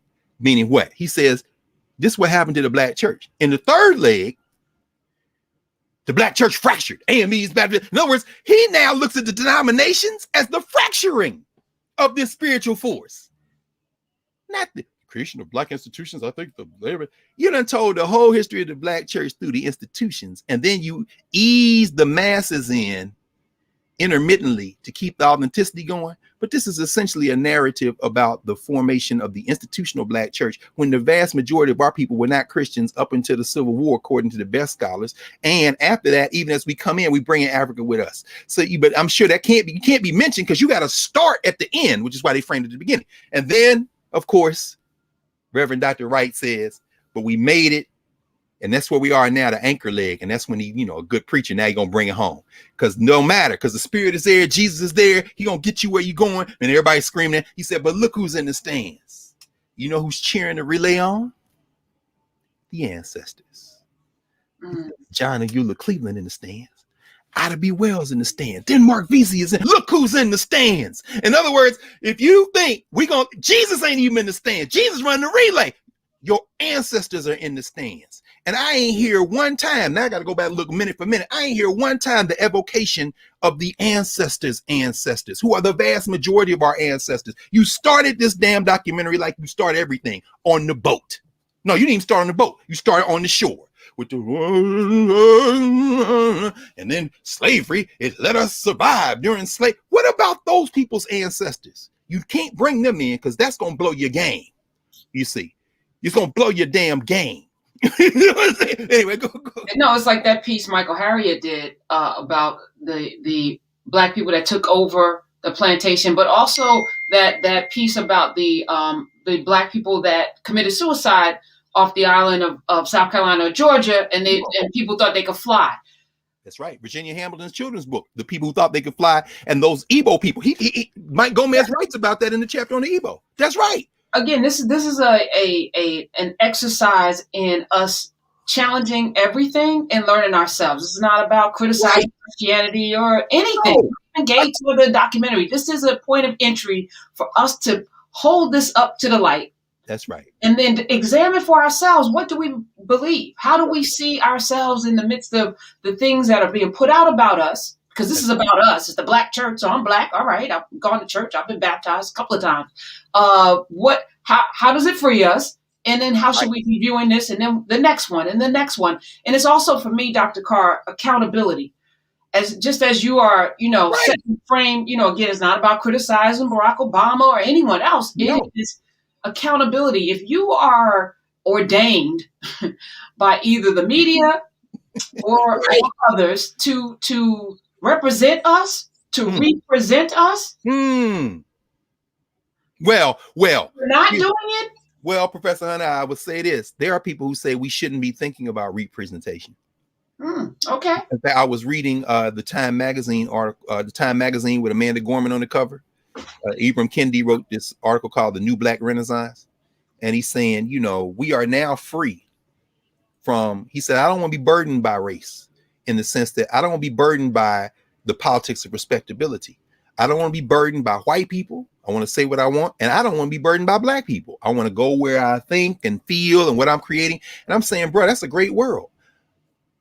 What you just said, I stand touching you because we are brothers, but our touching is back to back. Why? Because it's all about representation, and it's certainly not about what white people think. It's about how we think, which is why I want to actually, this is good, Karen. I want to make this point. And yeah, I ain't got no smoke for Barack Obama, because I know who Barack Obama is. He's an elected official. See, people be voting for people like they somehow like you voting for the Black Panther or some shit. And also, it's an exercise of not putting people on a pedestal just because they're cool. We like them. They got swag. They make you feel a way. Come on. We got to stop putting people on pedestals who, as you said, that's an elected official who has a particular agenda. No question. But see, we can't. And that's why some people say we never left the inauguration. It's like, no, you can't look at this. And I want to talk about this in the context of our curriculum framework. It's very important, because this is really why we developed that, so we can ask better questions. But in terms of what you're raising, I think it's important. In fact, let's introduce our brother Stevie Wonder here for a minute. You're right. This isn't a critique of Henry Louis Gates. Now and I have friends and colleagues who say, we have to engage in principal critique. And I agree, there has to be a lot of robust debate, disagreement, coming to consensus, but that's assuming we all want the same things. Now, Henry Louis Gates is black.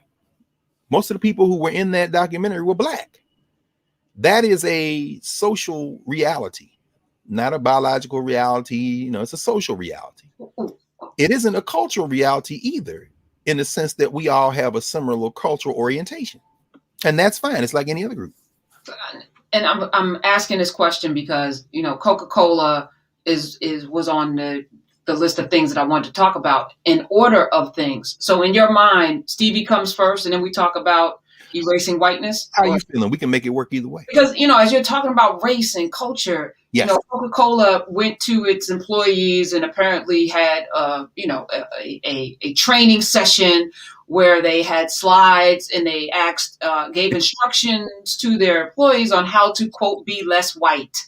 Yes. Be less oppressive, be less arrogant, be less certain, be less defensive, be less ignorant, be more humble, listen, believe, break with apathy, break with white solidarity. Right. And people lost their minds. I ain't have a problem with it.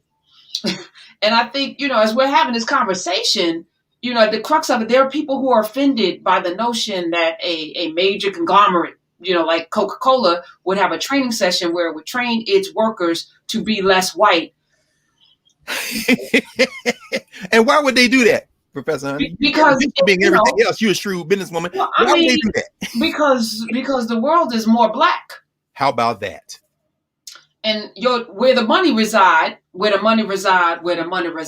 on now. In, future politically and financially. And financially has always been, that's the best kept secret.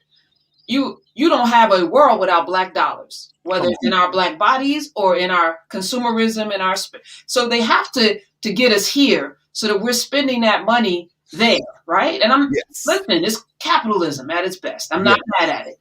No, it is what it is. So, but I was shocked that they did it openly. Well, did they though? Because it looked like the secret. That's right. They were surreptitious. They didn't mean that to get out. That's right. And we also are assuming that that's authentic because they haven't made a statement yet, have they? No, they have not. Okay, so and I'm looking at it could be one of them catfishing. Exactly. Okay. And I'm looking at the folks who are showing some of the most outrage, including like Cornel West would say. Please do not mention the name. Okay, Cornel West would say that's our sister, and I would say she black. But I don't put blackness as a political category. You capitalize the being black for that.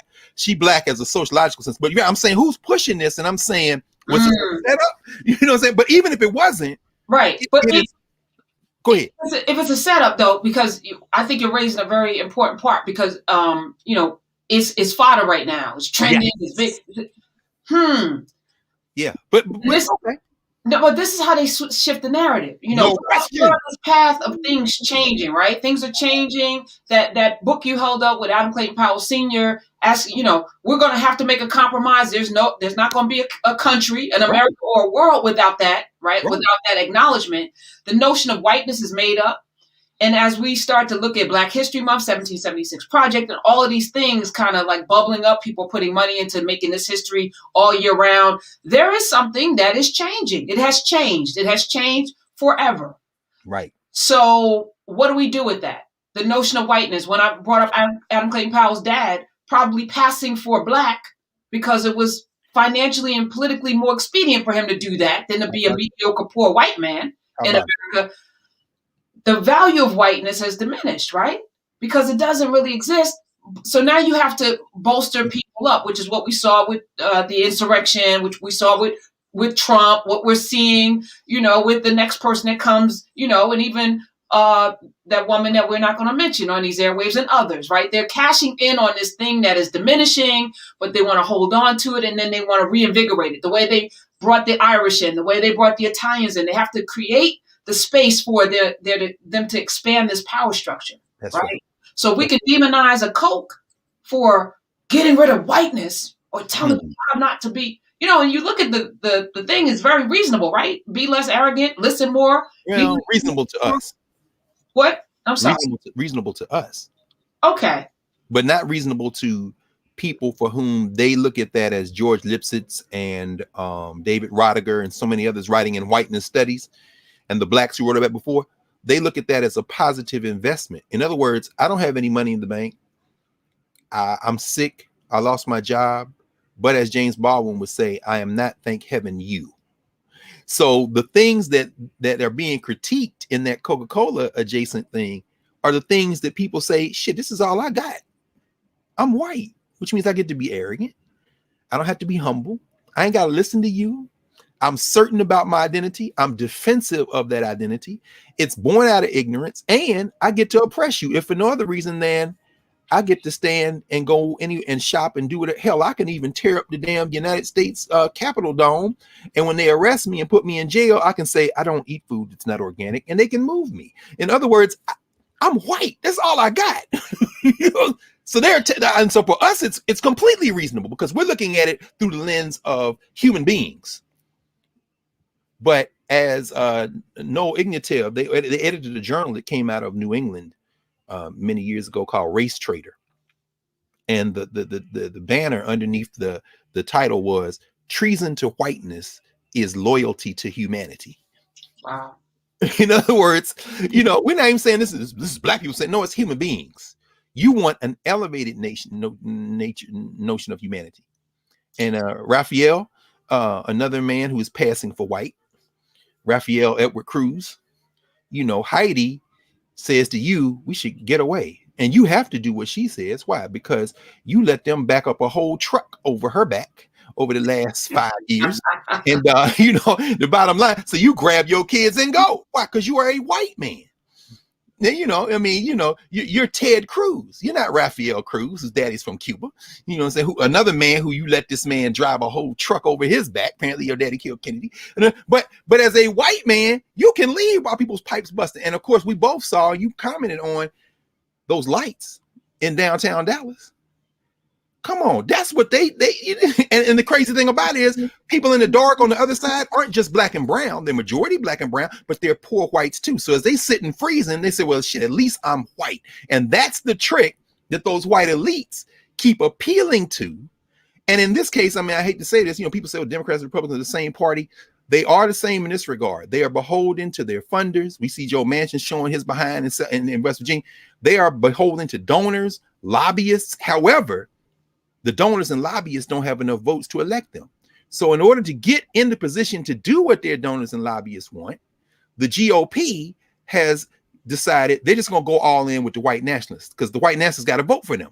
So they got to keep ginning it up. There's not going to be no compromise. Ain't going to be no, on the Democrat side, if it looks like their policies are different, it's because they have to have an electorate that looks different than them white nationalists. And they kind of got caught up because they were the white nationalist party up until the 60s. And then when they flipped it, now they got to get people to vote for them. So the blacks, the browns, the yellows, the reds, everybody got to be in there. And in order to get them to vote, you can't just, so when the energy company comes into the Democrats, I can't do that because they ain't going to vote for me. So Joe Biden is another politician. I'm not going to push the $15 now. Hey, bruh, mommy, we're going to break you. In other words, you don't break him by trying to appeal to his morals. You know what I'm saying? You break him by understanding that's why you vote. That's why you stay engaged. That's why voting is just one thing. That's why you leave the inauguration. Don't stay at the inauguration with Amanda Gorman or Barack Obama. But now we go to war with you. We understand that you met with us but every day you take a call from the energy company, from the insurance company, from the big banks. We know how this works. We're not stupid. So the parties are the same in terms of the interests that are pushing them, but their electoral base is different because they can't just yet move into that. But that's why even when you talk about the black church, even in the documentary, you see the Adam Clayton Powell, you see the movement into that. And what you don't see, however, at least I didn't see it. Again, I'm going to go through it. I'm going to grit my teeth. It'll probably be one day this week or middle of the night. I don't know. I'm looking for how to understand the political dimension. Like, for example, and I would assume this would be around hour 2 because I was kind of going a little bit slower to see if I could catch. Henry Manuel Turner was mentioned, right? The great Henry Turner. Henry Turner, of course, was elected to the Georgia State Legislature shortly after Reconstruction. and he was elected, and they denied him his seat long before Julian Bond. We mentioned a lot of those black folk who were in the organized church in the 1870s, 80s, 90s, which includes Martin Luther King's grandfather, A.D. King, who was with Henry Mill Turner when they started the Georgia Equal Rights League. They were using the church as a political tool.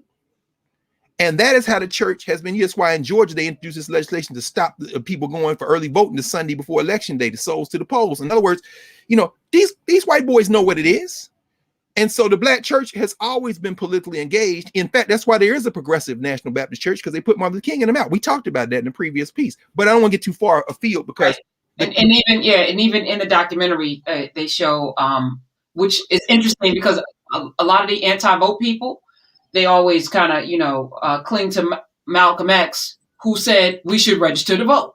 Right. Vote. And it was like this with Adam Clayton Powell. That's very strategy. It's all strategy, and we get emotional and we get caught up. The only reason why I brought up that white thing is because I think that's going to be the point, the line in the sand that we won't be able to overcome if we allow them to take the narrative and run with it. Right.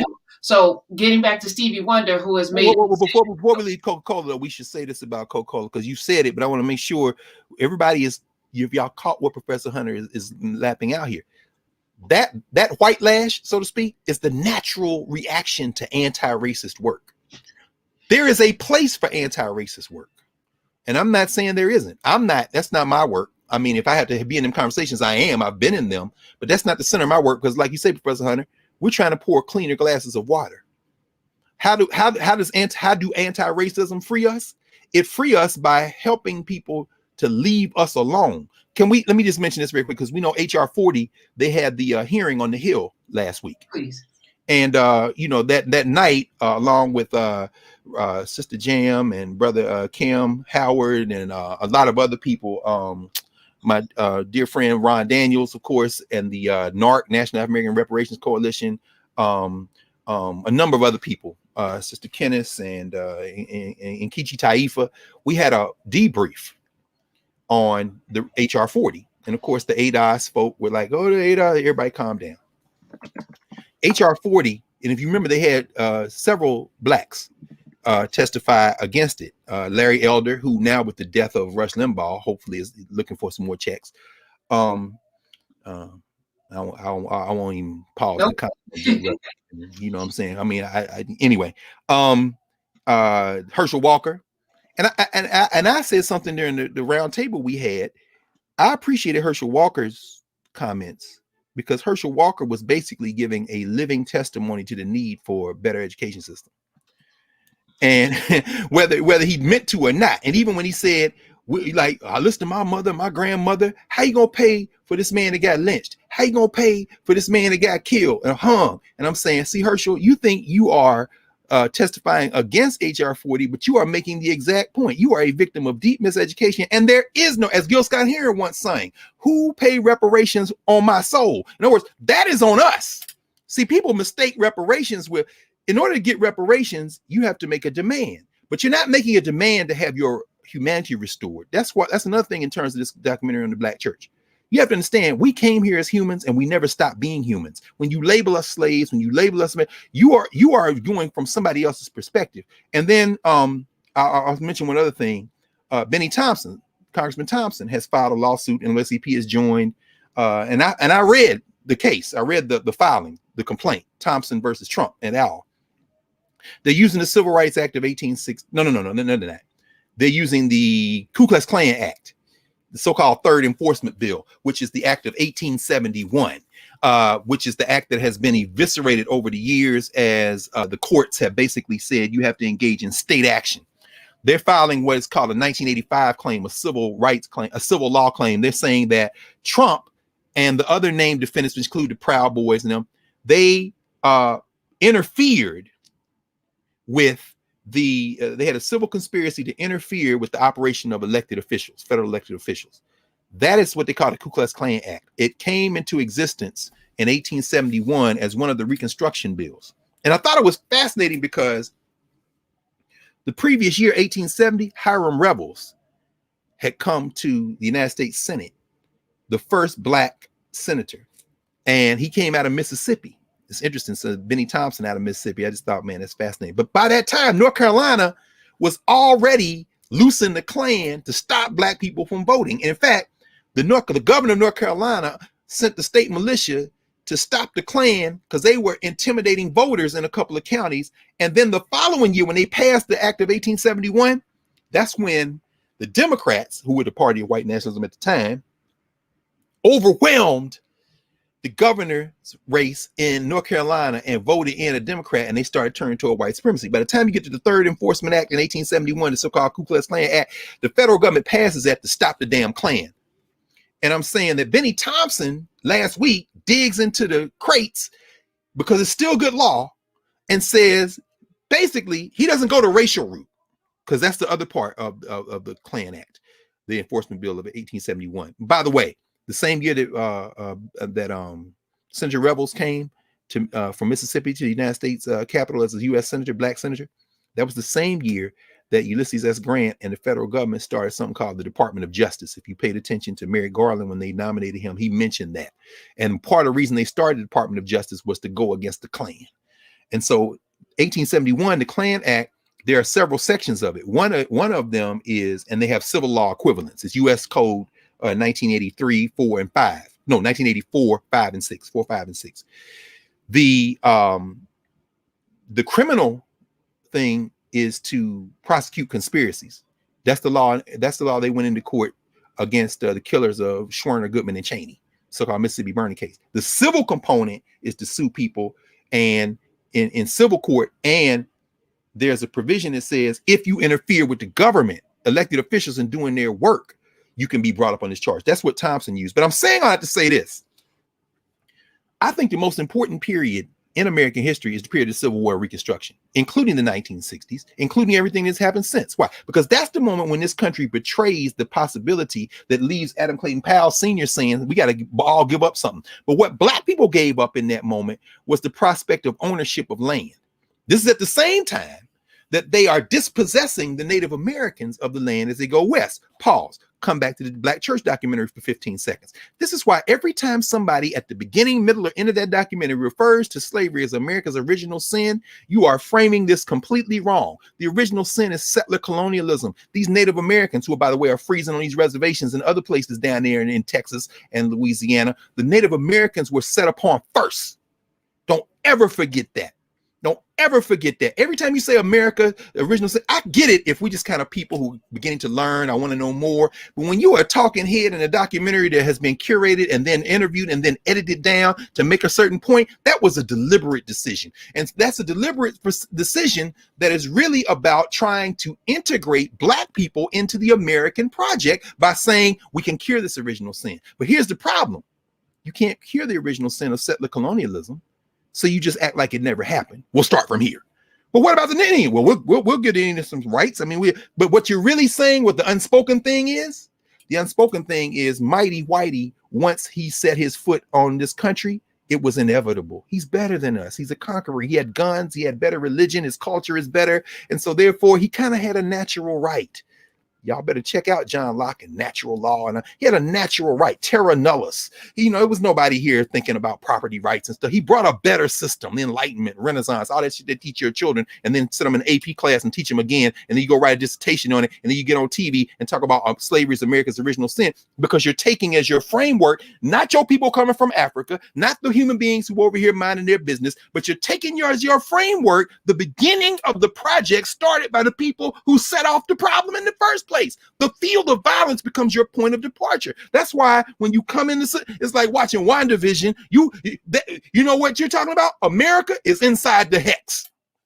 And you can't, America trying to keep those people outside the hex from coming inside the hex. Because once you come inside the hex, you become whoever's running the hex, you become what they need you to be. If you were a human being outside the hex, you come through the hex, you a clown. You got to come in this narrative the way we need you. Henry Louis Gates exists inside the hex. The narratives exist inside the hex. Our job is to dismantle the hex. Why? Because we live in this country, but we live in the world. And so Stephen Morris from Saginaw, Michigan. And I thought about this. Man. Stephen Morris, whose who had a run. In fact, I pulled a little book. There's so many books on Stevie Wonder about Stevie Wonder and little Stevie Wonder, but I thought I had the book somewhere near. If I can't put my hand on it immediately, I'll just have to cite it and keep going. Oh, that's too bad. It's a little book. That's probably what happened. I probably put it some. Oh, here we go. There's a series that Continuum Press did. They put out, there are a bunch of them now. This is number 42 in the series, but now there are a lot more than that. And I'm not vouching for the author on everything, but it's a nice little compendium. It's a cheap book too. It's only like 150 pages. They take a different song or album in music, and then they read social history through it. This is Zeph Lundy's Songs in the Key of Life on Stevie Wonder. Now, if you know the history of Stevie Wonder, you know that Wonder, loyal as hell to Motown. Shit, he stuck Berry Gordy up. Stevie Wonder, because by then, you know, everybody done signed somewhere else. The Supremes getting ready to leave, the Miracles getting ready to leave. Stevie Wonder stays with Motown. But to stay with Motown in the 70s and 80s, Stevie Wonder told Berry Gordy, look, bro, that's what I'm gonna need. I'm gonna need, like, he signs a 7-year contract.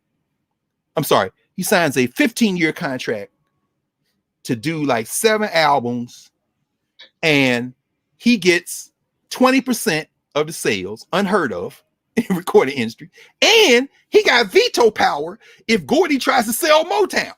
I mean, Stevie Wonder comes say, man, look, now if you remember now that run we're talking about, like 71, Marvin Gaye does What's Going On. Now they turn to the social commentary.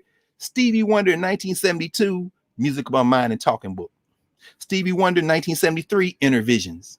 Stevie Wonder 1974, Fulfilling This First Finale.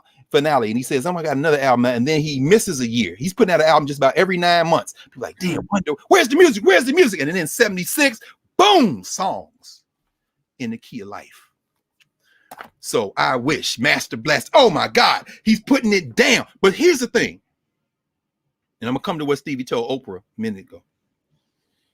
Talk about the Black church. I would have liked to see Stevie Wonder in the Black church documentary. I mean, here's the thing. You know, those old quartets, the Golden Gate Quartet. I'm thinking about the Dixie Hummingbirds. I remember I gave a commencement speech at a high school, Highland Park High School in Detroit, Michigan. We were there for Howard University's alternative spring break. You know, a lot of these HBCUs, they use their spring break. They go do service. And so I'll never forget, I rode out there. No, actually, I flew that time. We slept in the church. I'm too old to be sleeping on church benches and stuff. So they gave me the pastor study, which is a little room. It was very nice. You know, I slept on the couch. I appreciate y'all letting the old man, because they sleeping on the benches. I love those students, my God. I had to. I went out there a couple of times. You know what I'm saying? Alternative spring break. So we out there, and I'm thinking about how we do this service. And so we are over at Highland Park High School for the week. And so since I'm with them, they said, well, Dr. Carr, you know, would you teach kind of mini Black history class out here? And I felt kind of funny because Highland Park is the home of my good friend Paul Lee, who is one of the great scholars on Malcolm X, one of the most incredible researchers. And I said, Paul, I know Paul, this Paul neighborhood. Yeah, Highland Park, y'all in Detroit, y'all know what I'm talking about. So it's no longer there. They closed it down. Damn shame. Threw the library away too. Paul talks about that. Crazy. So I said, okay. And the teacher who asked me, you know, well, I said, sure. I said, I tell you what, let's team it. Because I ain't never coming in another teacher's classroom like I'm taking over the class. No, come on, let's work together. And we had a great, at the end of that week, the principal asked me, would you come back for our graduation and speak? I said, oh my God, I would be honored. I would be so honored to do that. And so I came back, and I'll never forget the little talk I gave began with Stevie Wonder, because Stevie Wonder's road manager was named Ira Tucker Jr. Ira Tucker Jr., who was his manager during the time he was in this run, Ira Tucker Jr. was in the car when Stevie Wonder was out promoting the Inner Visions album in 1973. And in August 1973, Stevie Wonder got in that terrible car accident, was in a coma for 4 days. Remember that? Everybody, oh my God, is he going to live? Ira Tucker Jr. was by his bedside, and he said, I knew Stevie was going to make it. We didn't know he was in a coma. He wasn't responsive. He just laying there. He said, I brought his keyboard to the side of the bed, and I got down in his ear, and I started singing. Teachers, keep on teaching. I'm so glad that he let him try it again. 'Cause the last night on earth I lived a whole full of sin. I'm so glad that I know more than I knew then, and I'll keep on trying till I reach the higher ground. Dun, dun, dun. And he said he saw Stevie Wonder's fingers start moving like he was playing the key. He said, "This man's gonna make it." Now, why? And so I started talking. I started the little talk I gave at Highland Park graduation with that story, and I said, "That's the first part of the story. The second part of the story just happened in Philadelphia. A group that was formed in Mike Harriet's home state. It seemed like it all coming back to South Carolina. Greenville, South Carolina, in 1942. The Dixie Hummingbirds." The black church. Skip, what you know about what you know about the Dixie Hummingbirds moved to Philadelphia. In 1928, they were formed. 1942, they moved to Philadelphia, which is where they are still based. Just celebrated their 90th anniversary a couple of years ago. Ira Tucker Jr. is one of these singers because his father passed in 2008. His father was Ira Tucker Sr. Those of you who some of y'all know the Dixie Hummingbirds. If you ever want to see something, watch the Dixie Hummingbirds with Paul Simon, because some people don't know the Dixie Hummingbirds except through Paul Simon. They recorded a song that the Hummingbirds recorded called "Loves Me Like a Rock." If you want to see something, go on YouTube, watch the Dixie Hummingbirds with Paul Simon, and guess who playing the keyboard? Stevie Wonder, and they do "Loves Me Like a Rock." Why am I mentioning this in terms of the black church and Stevie Wonder? Let me tie all that together right quick. I love "Loves Me Like a Rock." Y'all know that song because Ira Tucker Sr., the lead singer of the Dixie Hummingbirds. Oh, do y'all know them song called "Loves Me Like a Rock"? This is the black church I know. These them quartets like Sam Cooke and them came out of. And yeah, they're going to have in the documentary, I see you got, these are all the singers that came out of black church. Rosetta Tharpe, brilliant. Great footage, by the way. All of that. But the Hummingbirds in them, see, you understand the difference between, in our curriculum framework, the social structure and the governance structure. Who are black people to each other? They're looking at Christianity as a political weapon too. They're working out their soul salvation off this whole thing that you can't exist. They want to know what to be said, but they don't trust these white folk. They never did. And if you listen to the lyrics and understand, you know what they're talking about. So when Ira Tucker sings, "When I was a little boy, the devil called my name. I said, who do you think you're fooling? I'm a consecrated boy." Yes, he did. He said, "My mama loved me. She loved me. She get down on her knees and hug me. Lord, she loves me like a rock. My mama loves me. The devil tried to take me off this course, but my mama loves me." And then she became an ancestor. Look who's in the stands. My mama loves, but then, oh my goodness. So Ira Tucker sings the first verse of "Loves Me Like a Rock" when they let Paul Simon on the stage to sing with him, because you know Paul Simon, I love Paul Simon as a lyricist, writer. Yeah, but you're still a white man, and you would have made them famous. Now they're finally famous. They always been famous in the governance structure. This is a social structure conversation. So they let Paul take the middle verse. He sings, and it's great. Whatever. Then Stevie comes around,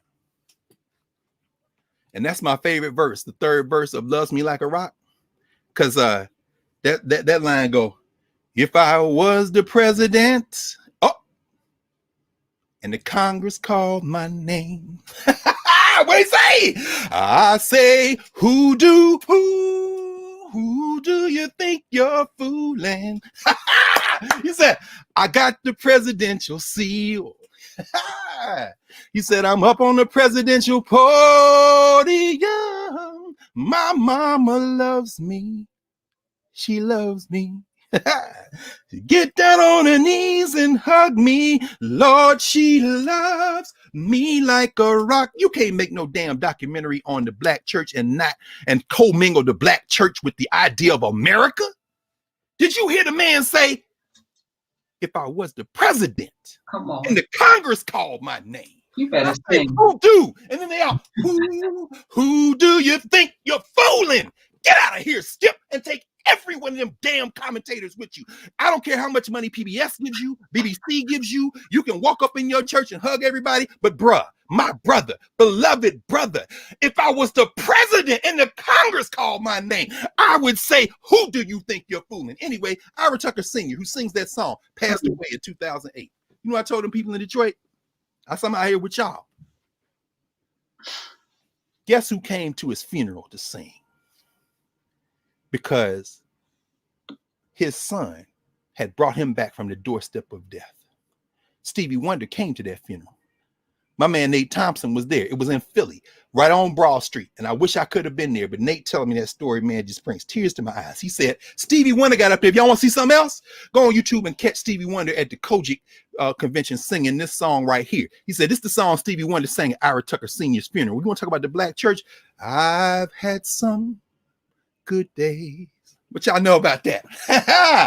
I've had some hills to climb. Y'all know about that Clay Evans if y'all in Chicago. I've had some lonely days and some sleepless nights. But when I look around and I think things over, all of my good days outweigh my bad days, and I won't complain.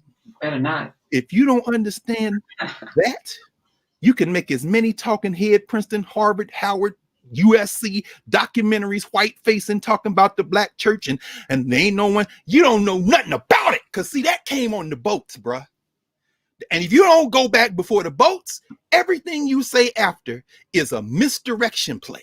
And so when Stephen Morris talking to Oprah, he says to Oprah, yeah, I think I'm going to go to Ghana. By the way, if you know the history of Stevie Wonder, in fact, even if you read Songs in the Key of Life, this little book, Stevie Wonder been threatening to go to Ghana since the early 70s. He said he was going to retire from this, like 74. I'm going to retire from music. I'm going to Ghana. He just ain't go yet. And if you watch him, you ever seen him in concert? Karen, you seen him. He come out of African clothes. He got more beads in his hair than Serena and Venus did when they were 16, 17 years old. This man been talking about this. Look at the covers of Talking Book. Look at Inner Visions. Read The Secret Life of Plants. Go through Songs in the Key of Life. You'll understand. He got songs on the Songs in the Key of Life he co-wrote with the great Gary Imhotep Bird, your colleague in social media, in broadcast media. Gary Bird, man, they got a piece on the Stevie Wonder sang on Spike Lee's Bamboozle soundtrack called Misrepresented People. He says in 1492, you came upon these shores, 700 years educated by the Moors. Stevie Wonder been very clear about this. He says we must never be a misrepresented people. Those lyrics are by Gary Imhotep Bird. They co-wrote the song Black Man on the Songs in the Key of Life album. So Stevie Wonder says to Oprah, he's 70 years old now. He said, I'm leaving. And then she says what she has to say. Oprah, another one, not even 10 minutes into the Black Church documentary, prominently featured. Why? Because you're framing this. This audience is not for black people. We're trying to get white people to get over there. What was the word again? Fear and mystery. No, it's okay. Adam Clayton Powell Sr. done told y'all, this got to come from conviction.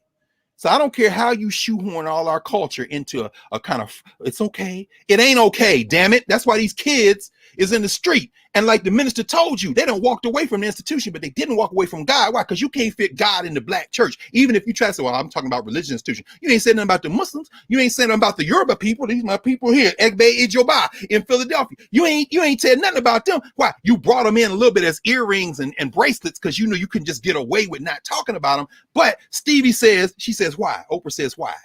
This is a question you would ask if you kind of believe in that framework that the black church tried to build. Why? Why would you leave? I mean, my God, it's tough, but why would you go back to Mumbo Jumbo, God of the Congo, and all the other gods of the Congo? By the way, I didn't just make that up. That was Vachel Lindsay. Vachel Lindsay was a poet who had a poem called The Congo. He said, because he said, here go the Africans in the United States, here go the black people, but then in Africa, they got mumbo jumbo, God of the Congo. This is the guy that Langston Hughes slipped a few poems to when he was busting dishes here, and gave them to him. And then Lindsay was like, oh, this young boy got some talent. Yeah, you don't even know who that is, who you gonna put on, because he gonna bite you in the Congo out of hell. In fact, he a young boy, I've known rivers, ancient dusky rivers. My soul has grown deep like the rivers. I built my hut near the Congo, and it lulled me to sleep. You keep the Congo name out your mouth. But at any rate, Stevie Wonder looks at Oprah with that inner vision, and he says, I don't want to see my children's children have to say, oh, please like me. Please respect me. Please know that I'm important. Please value me. And then Stevie says, what kind of shit is that? And then they drop the clip. Because Oprah ain't got no good answer, Oprah Gayle. You know what I'm saying? You ain't got no, what kind of shit is that? Stevie, I'm out, baby. And so this is the last thing I'll say. When we were working on the Philadelphia curriculum, the Africana States curriculum, our objective was to come up with better questions. If we can get better questions, we can look for better answers. And that's all we're doing. And so what we said is the first thing we had to do is separate out the idea of pleading for our humanity. This is what we did. First thing, we had to work out how to think Africana without thinking one way. I agree with Gates on that. There's no one black thing. So how can we have this rich debate, conversation back and forth without just saying, because it says Africana worldwide, we somehow all agree on everything? I respect the ADOS position. I myself am descendant of enslaved Africans, but I don't cut off all my ancestors before that. And I understand enough history to understand that anything we're going to get domestically is a direct consequence of the pressure that's put on this hostile government from international pressure. It is Brown versus Board, you name it. All those things have been a result of this country realizing they can't do the things the old way, like Coca-Cola is realizing. Coca-Cola realizes money has got, no, we can't keep this up. Why? Shit, if they ever get together and decide no more Coke, we're out of business. So the government in this country is not that different than that. So that's number one. And we had to work out how to think Africana without, thinking all one way. That's why we came up with this question: who are Africans to each other in whatever moment we're studying? That's the governance structure question. You always ask that. So if you're making a documentary on the black church, you're less interested in proving your humanity from somebody singing Amazing Grace to make everybody be America's pastor and such thing as America. Who is this man to us? That's a serious conversation that I say we still haven't had. What is he to us? Who is he to us? Who is the family to us? How do we feel about Jeremiah Wright? All this stuff, all these things, what are they to us? What about sexism in the black community? What about homophobia in the black community? These are very important things we need to deal with inside. We don't need you in the room. So, well, here's what I think. Okay, that's great. We'll be out in a minute. Why? Because see, you come in here, now we got to deal with you. No, you need to leave because I just need to think. I need to think with my people. We're going to argue, we're going to debate, we're going to fall out, we're going to be together. But that's the governance question. And then the second question we had to do, we had to work out how to think Africana without interruption.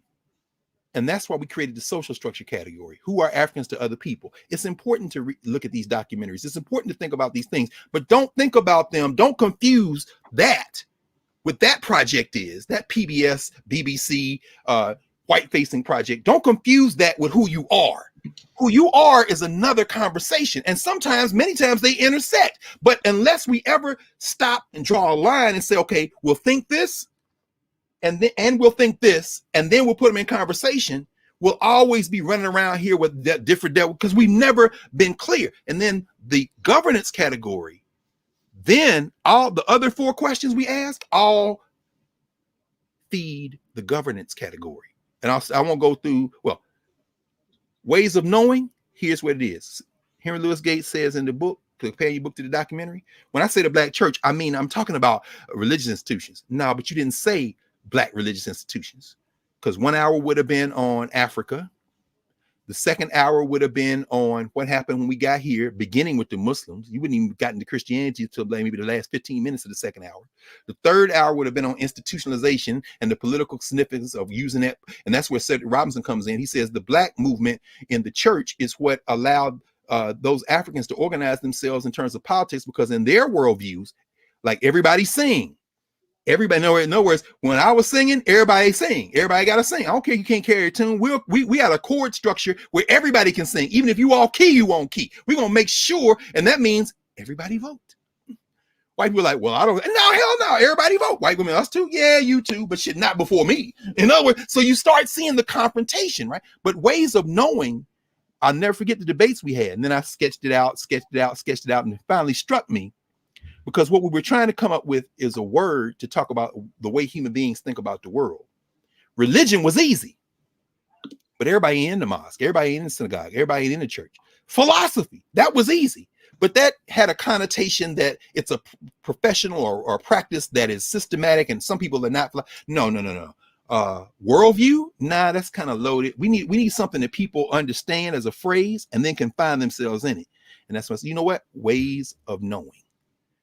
So ways of knowing includes all those sensibilities that inform the Black church. That is what the sister was saying when she says they didn't turn from God. Yes, there's a belief, there's a sense that there's something beyond this. Science, technology, that was kind of like, we got to do that for STEM, and the folks can kind of get them off our back. We'll figure out a way to tie those in because we're always using tools and things. Then movement and memory and cultural meaning making. So Songs of the Key of Life come out in 1976. That is music that's made in 76. So that makes it cultural meaning making. Meg Thee Stallion is on Vogue, whatever. That's cultural meaning making right now. And Naomi Osaka just waxed another white girl. And I saw what you were saying, Ken. We watching Serena versus Naomi. I mean, we assume whoever win this gonna win the thing. And then at the damn award thing this morning, I'm up like 6, 7 o'clock in the morning. I'm looking, and the commentator's like, "Well, you'll be back. You'll win next year." I'm saying, you really gonna say that to this white girl while the sister that just beat her like a drum is standing here? I understand you got to protect your whiteness, no harm, no foul, but you just get that ass waxed again next year. But the point is that while all that is going on, the question is, come back in 50 years. In 50 years, you put on Thinking Back to When I Was a Little Nappy-Headed Boy. If we start singing that in the Zoom in my class on Monday, Tuesday morning, 8 o'clock, all them kids gonna start singing. Ain't now one of them over 22 years old. What you know about I wish them days would come back once more? Y'all ain't never been in no penny store buying no candy. I've been in a penny store with the tithe money. Making a hard decision between Sunday school and regular service. I've been in it. What y'all know about this? But it's movement and memory, meaning what? As we move through time and space, what parts of what we did in any one moment endure? What parts endure? And I'm watching this documentary, and one of the reasons I've never been able to, nothing Henry Louis Gates has ever done has ever resonated with me in terms of spirit. I've learned a few things here and there. I read all the books. I'm not saying it's not without value, because it is valuable, but it's not valuable in terms of my narrative. I'm trying to pour a clean glass of water, not trying to make sure, I'm in somebody else's dirty glass. But the reason it's not resonating with me is because every 5-10 minutes, it's a little joke. It's a little backhanded slap. He walking around in Africa during African Wonders of the African World. He shows up in Ethiopia in a Harvard t-shirt and asks them to show him where the Ark of the Covenant is. That's some disrespectful shit, bro. he at Timbuktu telling them where the book's at. And Asa Hilliard told me this story mouth to ear. He said when he went to Timbuktu, he had been there before. He's in Mali. He goes to Timbuktu, and the elders told him, "Yeah, man, Henry Louis Gates was here with a film crew a while back. He asked us to show him the book." So we showed him a few books so he could take his film. He said, "Let's show you something else." Then he took him in the room, and he saw some books, and they brought in these young children. And Asa was like, "Who are these young people?" He said, "This is what we would never show Henry Louis Gates. These are the children who will be the librarians." He said, because in our ritual, when a child is born into a family of librarians, you bring him in the room with a cover over his face as he come out of his mother's womb, and then you raise the cover so that the first thing he sees in the world is the thing he will be responsible for. Ooh. That's his trainers. I'm telling you, he said, we need to show him that. First of all, he came up in here in a Harvard t-shirt talking about showing me the books. At that point, we knew this is not a man who was with us. See, there's a governance structure, and there are ways of knowing. Henry Louis Gates, bruh, you can come anytime in the governance structure, but don't mistake what we saw last week with the governance structure. That's a social structure documentary. Out there. Okay. I'm recovering on that note. Oh, and speaking of the Kojic I think about Maddie Moss. Yeah, and that wasn't brought in. Maddie Moss Clark. They had a Clark sisters? I don't think so, but I ain't finished. Maybe I missed it. Like I missed a lot of other things. No. You did, but the Stevie Wonder connection, because that Master Blaster, doom, doom, doom, doom. Do do do do do do do do. That is. No, I'm not. I'm not even messing with you. You can go ahead. No. You can't. That's the thing. You can't mess up a Stevie Wonder song. Yeah, but that became you brought the sunshine. Oh, right? That became you brought the sunshine. Come on, Karen. They jacked it, but Stevie being gracious, like, okay, you made that a #1 gospel hit, and it did. The Clark sisters made that happen. But I love that tie-in. All right. Isn't that beautiful? Isn't it? Oh man. And you know what? We're going to I just mentioned this because I know it's in there, but it's one thing to be described by a talking head, by an academic. It's another thing to feel it.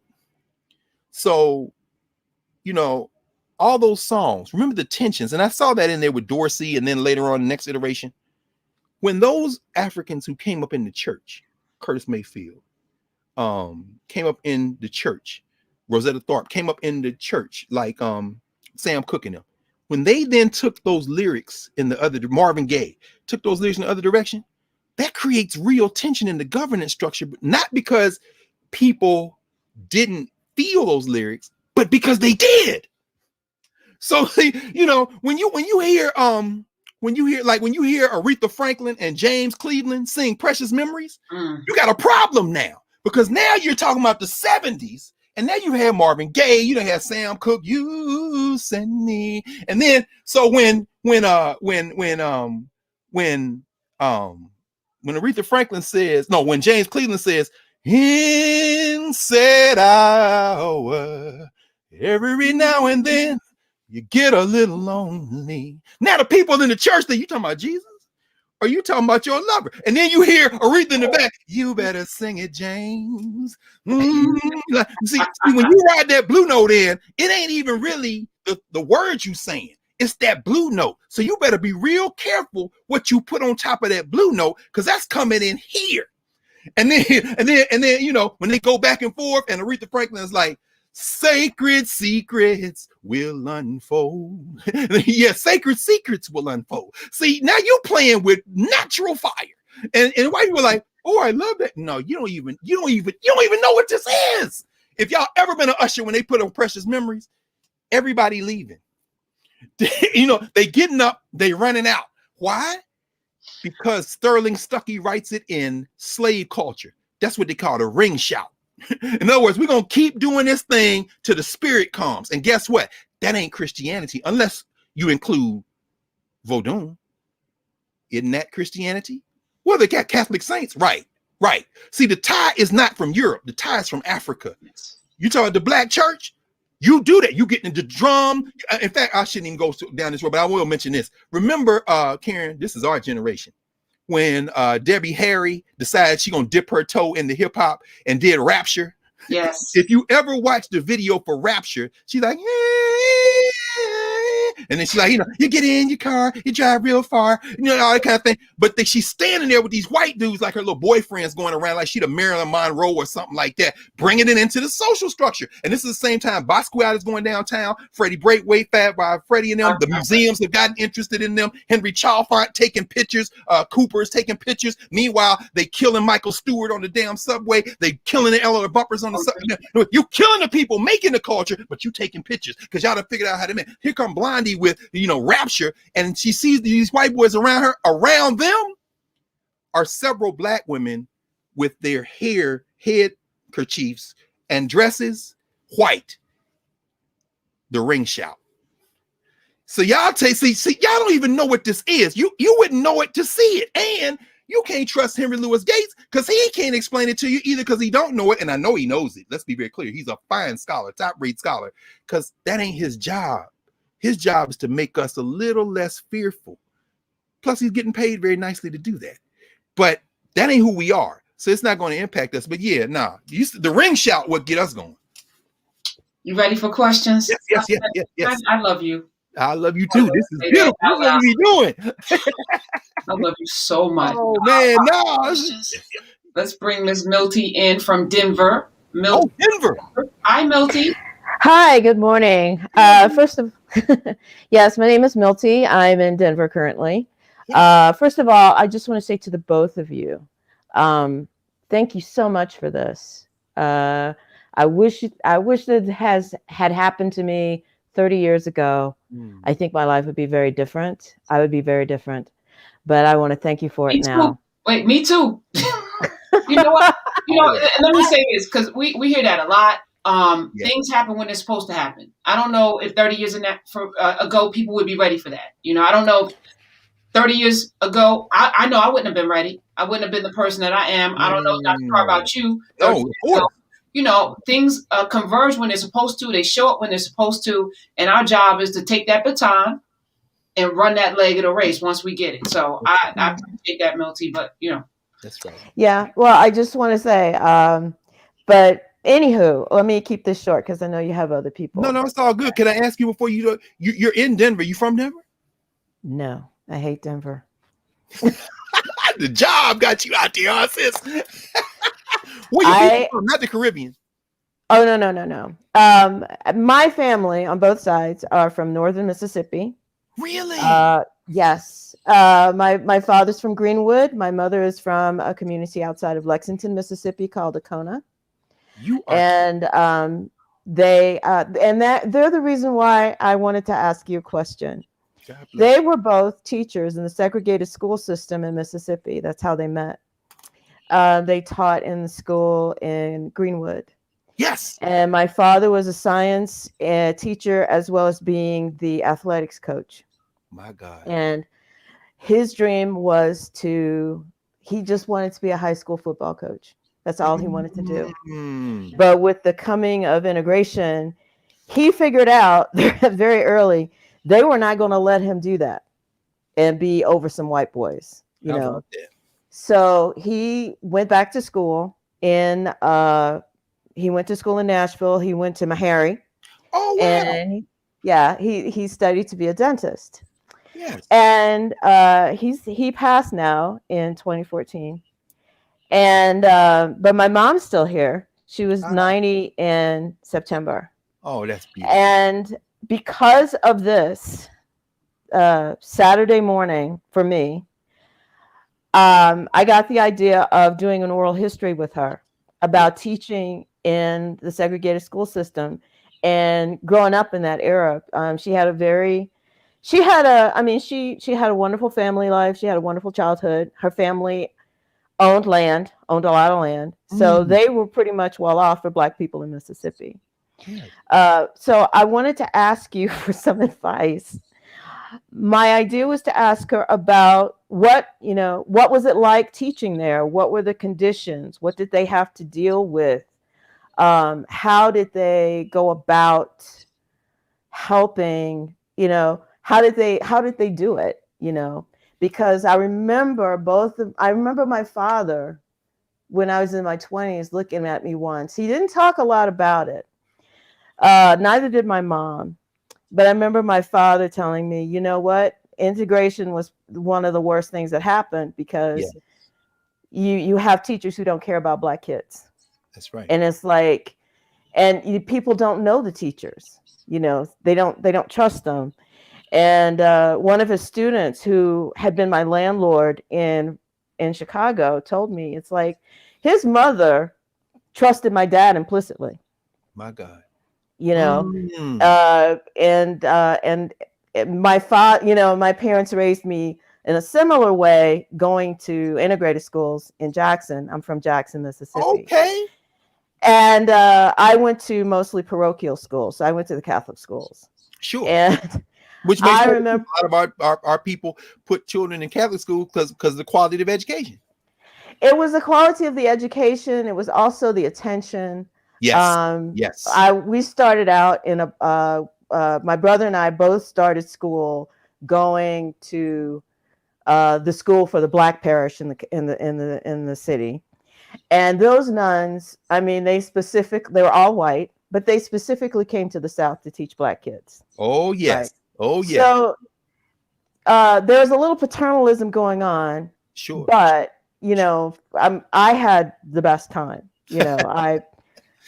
And then did they push you toward to fam? I see you with your Rattlers on. This is my dad's. My dad is yes. Yeah. Strike again. Come on now. Don't make me cry. Wow. My dad played football for FAMU. No, back he in the didn't. 40s. Yes, he did.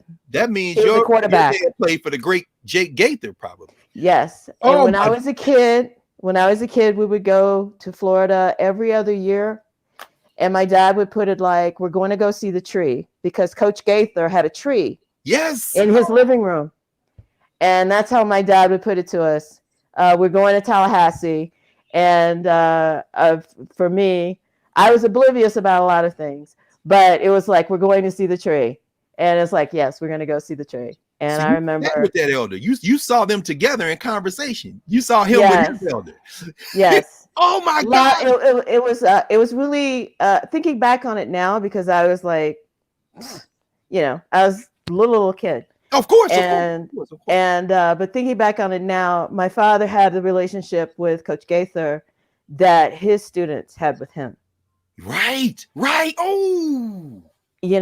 And your daddy what was your father's name? I got it right, because I'm sure he's in one of these books I got around here. My father's name is Charles Edward Leonard. Wow, Charles. And he became a dentist he was a dentist in Jackson. Yes. He had an office for the longest time that was just behind, as it were, Jackson State University, where I was born. I was born on campus. You are kidding me. No. Oh my God. No, I'm not. That is amazing. Well, it's the funny thing about my life is that I'm supposed to be smart. No question. But I ignored so many things growing up. Like all of us, Milty. Because, and I know what it is. I had a tropism to power. When you grow up and you want to be with the people who are the winners, right? Because that's our culture. That's what we see, no question. Unless you're in a place like FAM. In fact, I would recommend, there's a brother named, I don't know if you've seen Derek White's book. Your pops is probably in the book. Derek White is a good brother, Derek E. White. He published a book on HBCU football, but he centered it in FAM. Because, of course, FAM, Jackson State, where Big John Merritt was before he went to Tennessee A&I, the great Eddie Robinson. This is the golden age. Deion Sanders is just trying to return to something. He ain't starting nothing, bro. But yeah, and it's funny you say that, but it's like when you're a kid and you grow up in the lap of luxury. To you, that's just your house. No question. Which is why you are the person you are. That's just your house. You don't know. I didn't know the significance of it all. Listening to you discuss Gates's documentary about the Black church. If I'd had an inkling of what I do now, I would have paid more attention. I wasn't a Christian. I had my arguments with that. I've since taken refuge in Tibetan Buddhism, and I'm very happy. It works for me. Yeah, no question. Sure. But it would have been nice. It would be nice to know more, so that I don't have the coded reactions that I do to it. And I know they're wrong, but they're so ingrained. They're hard to shake off. No, they're almost impossible to, really, because it's part of our lived experience. Yeah. And it's really bad because my undergraduate degree is in classical languages. Really? What did you study? Yeah. Latin, Greek? Latin and Greek. I studied, I went to Catholic school, so I had a priest who had been a secretary in the Vatican when he was young. So I had 4 years of Latin and the best Latin teacher in the state. My high school won the Latin competitions so many years running. My senior year in high school, a local professor invited me to sit in on her Greek class because she liked my poetry. Yes. And so when I went to university in Nashville, please don't make me tell you the name because I hated the school. Well, that's okay. I mean, it could be, but either Belmont, Vanderbilt, Tennessee State, Fisk, or Trevecca, I guess. No, let me say, it was not Belmont, it was not Fisk, and it wasn't Tennessee State. Okay. So then I could take another. You knew the black people on campus. So was Ray Winbush there when you were there? They had the Joseph Johnson Black Culture Center. I remember the Black Culture Center. I didn't spend a lot of time. I was mostly in a funk No, you're a classics major, so you had some translations to master. Yeah, and I just, I really wasted my time. I didn't effectively waste my time there. Let me put it that way. I was gonna say because I could have. I should have gone into the Near Eastern languages. We had a guy. I don't remember his first name, but his last name was Race, and he was like one of the foremost scholars of Near Eastern languages. Wow. And nice guy. Mm-hmm. I took him for juvenile, and he was a really good scholar. But if I'd known now, I would have gone more into Egyptology. Well, the gift that you have now. Now, I mean, we'll keep talking. I just want to make this point as you're talking and making me think about it. We have very few people. Like, we teach Egyptian language. I don't. Dr. Mario Baby teaches at Howard. Student of Theophilo Benga, very important and very. I mean, he's one of the finest students of Egyptian hieroglyphs and teachers in the world. Black dude. Oh yeah, you got Obenga. There you go. See this? Okay, now this is where I'm going with this. We have so few people, and like Obenga. Oh, I would love for the two of you all to talk. Oh, yeah. Oh, you got his stuff in French, Egyptian geometry. I remember when that came out. In fact, I bought it at Présence Africaine in Paris. We were there with Obenga. L'Harmattan is on one side of the street, Présence Africaine on the other side. This is perfect. We have very few people who, like Obenga, can do the glyphs, do the Greek, do the Latin. As you begin, and clearly you've already started. Have you started studying the language yet? Because we need people who can build those bridges. I am trying my best, but it's James Allen. Oh, yes, you're a language person.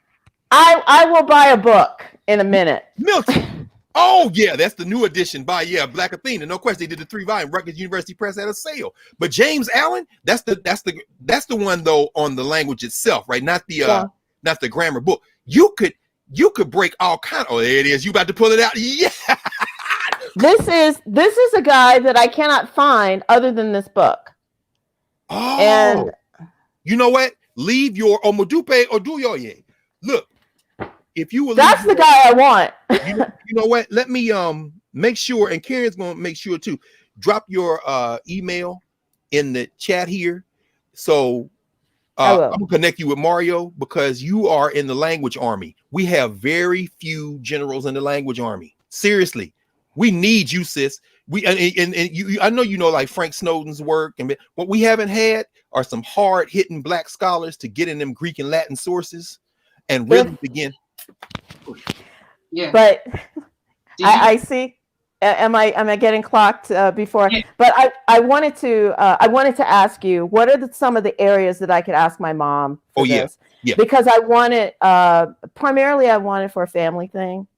Sure. But also, I would like it. I thought of donating it to a place for oral histories. I think I'll say this very quickly. Your mother, she's 90 now? She's 90. She turned 90 in September. Oh, that's beautiful. That is beautiful. So that means that she was born in 30, which means that she was where I'm sure. And in fact, I was trying to pull it out, but it's too far for me to get. And I think you probably heard us mention this one before. There is a history, the National Education Association, when the Black Teachers Union merged, and like your father and so many, in fact, there's a book called The Price They Paid, which talks about the price that these segregated institutions, Black folk paid when they didn't get the jobs. They didn't get, the principals were demoted, the best teachers were cherry picked, and they screwed a lot of the Black people. But the NEA, the ATA, the American Teachers Association, which was the Black association, made a deal with the NEA. They said, we're going to merge with y'all, but we need to write our histories so that we don't lose our history. The Mississippi volume, and oh my God, I don't know, you were probably little when this lady was around, because she was on the faculty of Jackson State for decades, and her husband was a professor at Tougaloo, math professor. This lady's name, Dr. Cleopatra Davenport Thompson.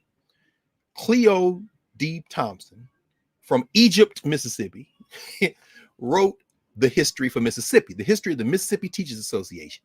I know both your parents were members of the Mississippi Teachers Association, and I would begin, of course, just in terms of what the ethnographers might call grand tour questions. One of those, tell me everything you can remember. I would ask her about the Mississippi Teachers Association.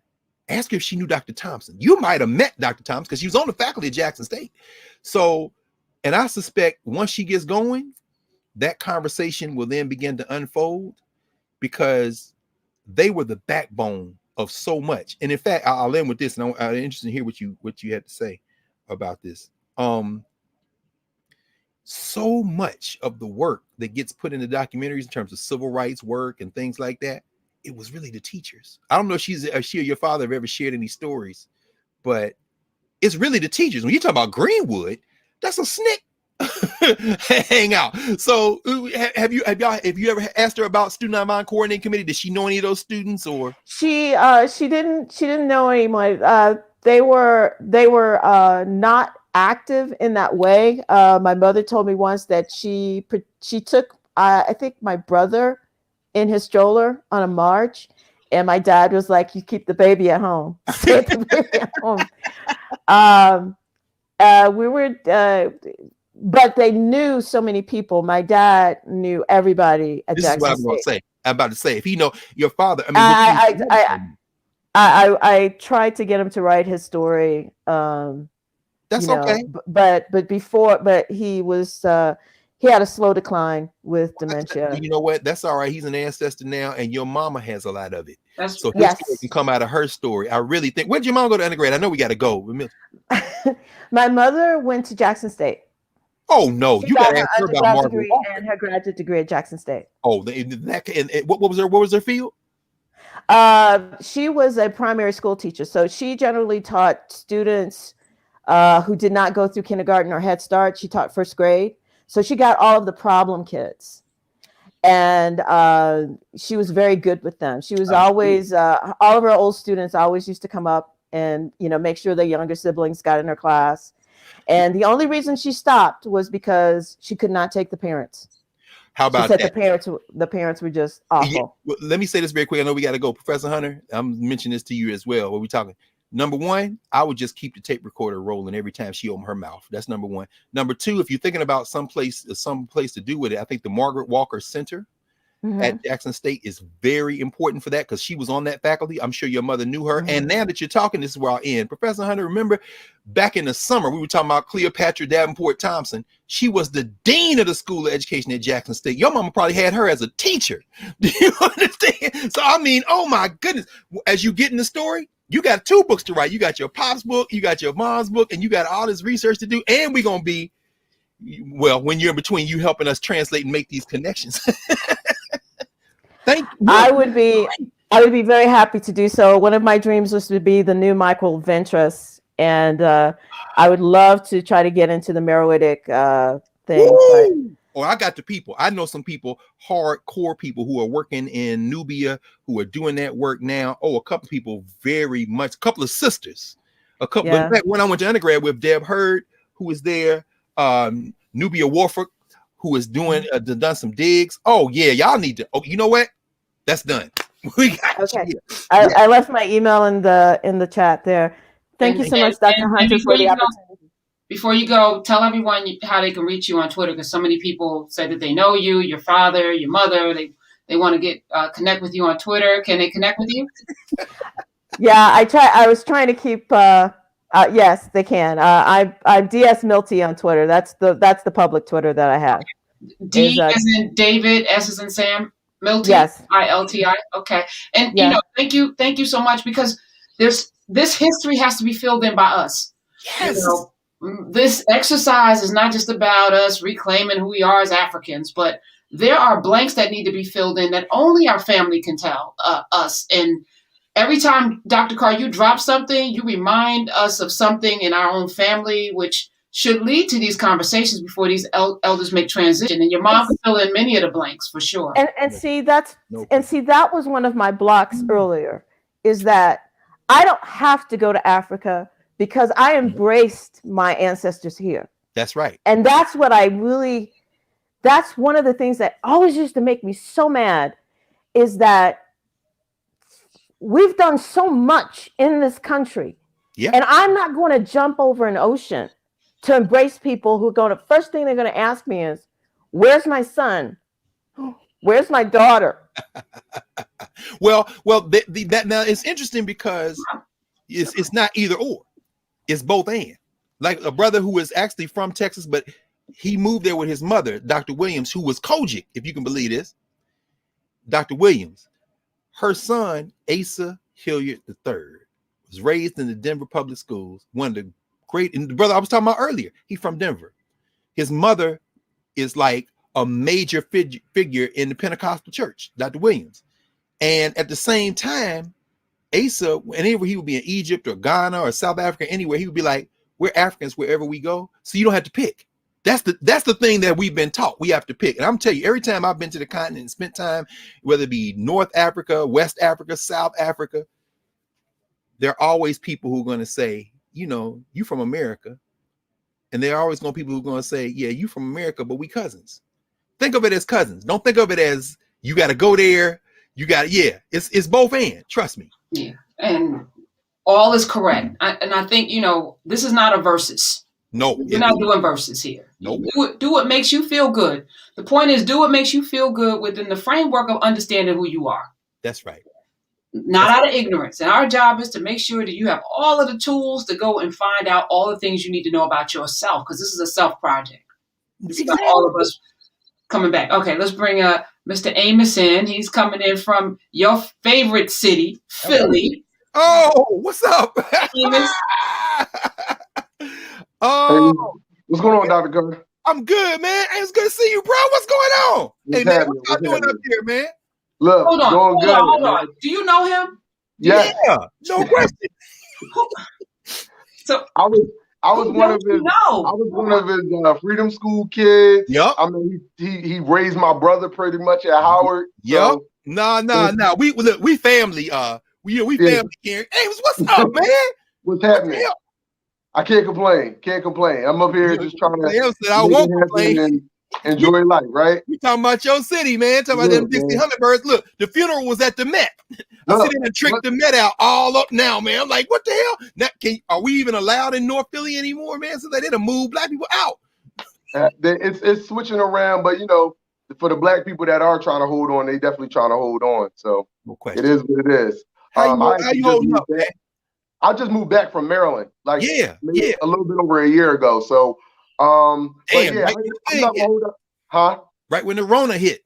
Yeah. So I'm not gonna spend up too much time. No, but it's good to see you. Yeah, but my question is, I was thinking about my uncle just recently passed, who was my brother's godfather, my uncle Earl. Yeah, and him and my dad were best friends.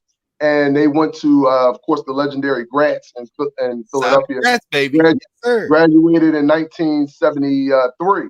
And during that period of time, I actually got when he passed away just recently, I thought about, and it got me so emotional. I got to thinking about just that period of time that they were in high school, because my dad had a lot to say about the period of time that they were in during those 70s. Right. The gang wars, man.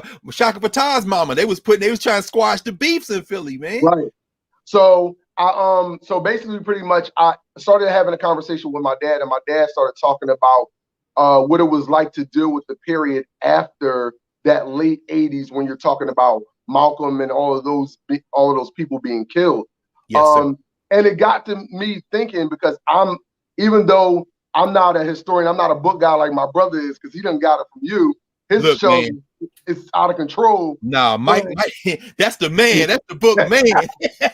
But it got me thinking about this question. Especially because, you know, Mike is big on Stevie Wonder. He'll talk about Stevie. No, Mike is a Stevie Wonder expert. He the one really need to be. Michael Leak is the man on Stevie Wonder. I need to check with Mike, man. So it got me to thinking. I wanted to hear what you felt about the context when it comes to the relationship of that ending period, that post period of what took place in the mid to the late 60s, going into the 70s, and how it connected to like the rehealing process, dealing with guys like Gil Scott-Heron and Stevie Wonder. Because I listened to my dad and them, and like I remember my Uncle Earl and my dad like crying about that type stuff, because they said it was a deep period, and that healing process and trying to get over it was just too much. So I just wanted to see if you had any thoughts about it or any kind of context on how that connected the dots on how that music was created, especially because you're talking about Stevie Wonder right now. Yeah, brother. Let me say this right quick. love to Mike, your niece, man, sister-in-law, moms, and everybody, man. Please give my love to them, man. I'm a member of the family, man. I love, I love y'all. And as you say, your brother would be the one. Obviously, y'all chopping it up on this would be something. I'll be sitting there with my tape recorder because Mike he knows this stuff cold, along with Nate and them guys, Thompson, all them guys, man. Philly cats know y'all history. By the way, everybody listening, this is the model, man. These cats, if you can't talk about the history of your town through the family members, the way we hear Amos talking about it, that's the model right there. You listen to that. So in terms of that period, I would say this. In terms of that category we did for the schools, movement and memory, how did or do Black people remember this moment? One thing I learned in living in Philly for almost 20 years, this is my adopted hometown. Y'all adopted me, and I'm forever grateful for that. One thing I learned about it up close, and the same is true for Detroit, New York, the same is true for Chicago, Curtis Mayfield and them, in the 70s and 80s, that culture, Philadelphia International, you hear Ship Ahoy, the OJs, when you hear that music, I think we look back on that time as a moment when the music is reflecting the kind of cultural and political and social, not turmoil. I think that's what white-facing kind of descriptions do. Turmoil and conflict, yeah, but community, experiencing difficulties and then managing to survive and thrive in spite of those obstacles. And it's really in the music. I think, the sound of Philadelphia in particular, man, when you hear, something like Wake Up Everybody, Harold Melvin and the Blue Notes, man, when you again, I think about the OJs, when I think about all the music that is coming out of that period, and then the period of the 80s and then 90s that comes after that, unless my memory is failing, I think Evelyn Champagne King comes out. I mean, this is the period. Now I'm in the South. We're growing up in Nashville, Tennessee, but we're hearing the popular music. But the popular music, particularly music coming out of Philadelphia, is reflecting the kind of joy in spite of hard circumstances and political consciousness. So the songwriters, Tom Bell, I'm just thinking about all that. So anyway, I would say this very quickly in the end. I think your generation, those now in their 30s and 40s, just like when a second ago when we were listening and Milty was talking, we have to now capture our elders' memories.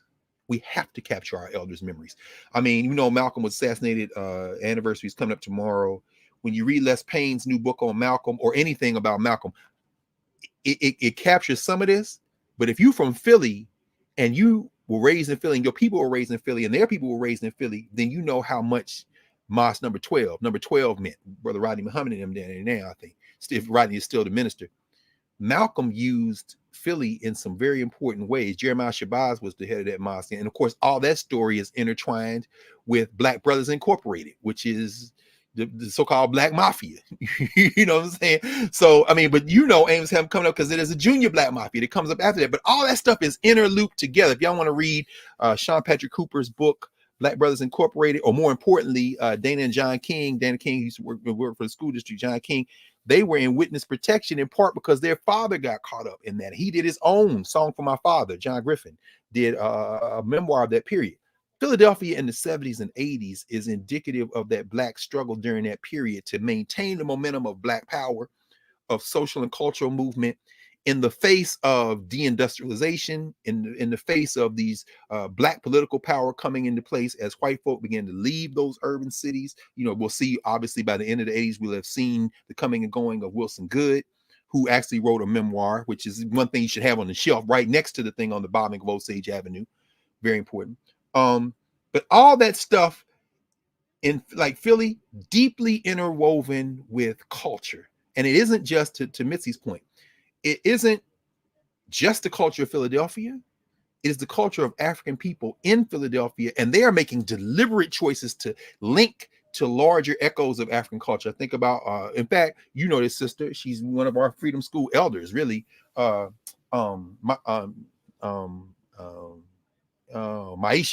Ngoza, Maisha Sullivan Ngoza, very important. The Kwanzaa Collective. Kwanzaa goes back in Philly almost as far back as Kwanzaa goes, period. Kawaida organization. all that. So they had the Black Power Conference in Philly, of course, 67, 68. So it's very important. I mean, all those institutions. So I would say start with the fam and get it all written down. But listen to Mike Leak without fail, brother. So I know we're getting ready to wrap up. I want to pull something right quick while you pulling the next person up. Thank you, Amos. She is. Okay, Evelyn Champagne King. Much love. Thank you again. I really appreciate it. I love you, man.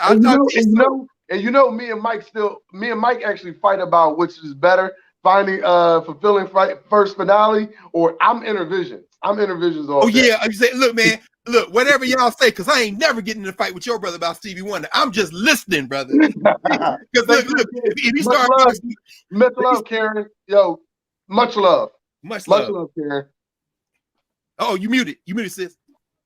Nice to meet you, Amos. Thank you. Absolutely. Much love. Man, I love you, man. All right. I'm gonna grab this. And while we wait, I think Ben Crump had a press conference while we were on the air. That was the Malcolm thing, huh? Yeah. What did he say? I don't know. I was on the air with you. So I have no idea. All right, y'all drop in the comments what happened at the press conference, because I know y'all are multitasking and doing many things. Watching. So that is true. Evelyn Champagne King is from Philly, huh? Because it's a shame. Oh. All right. If I lose your love, it's a shame. Dude, man.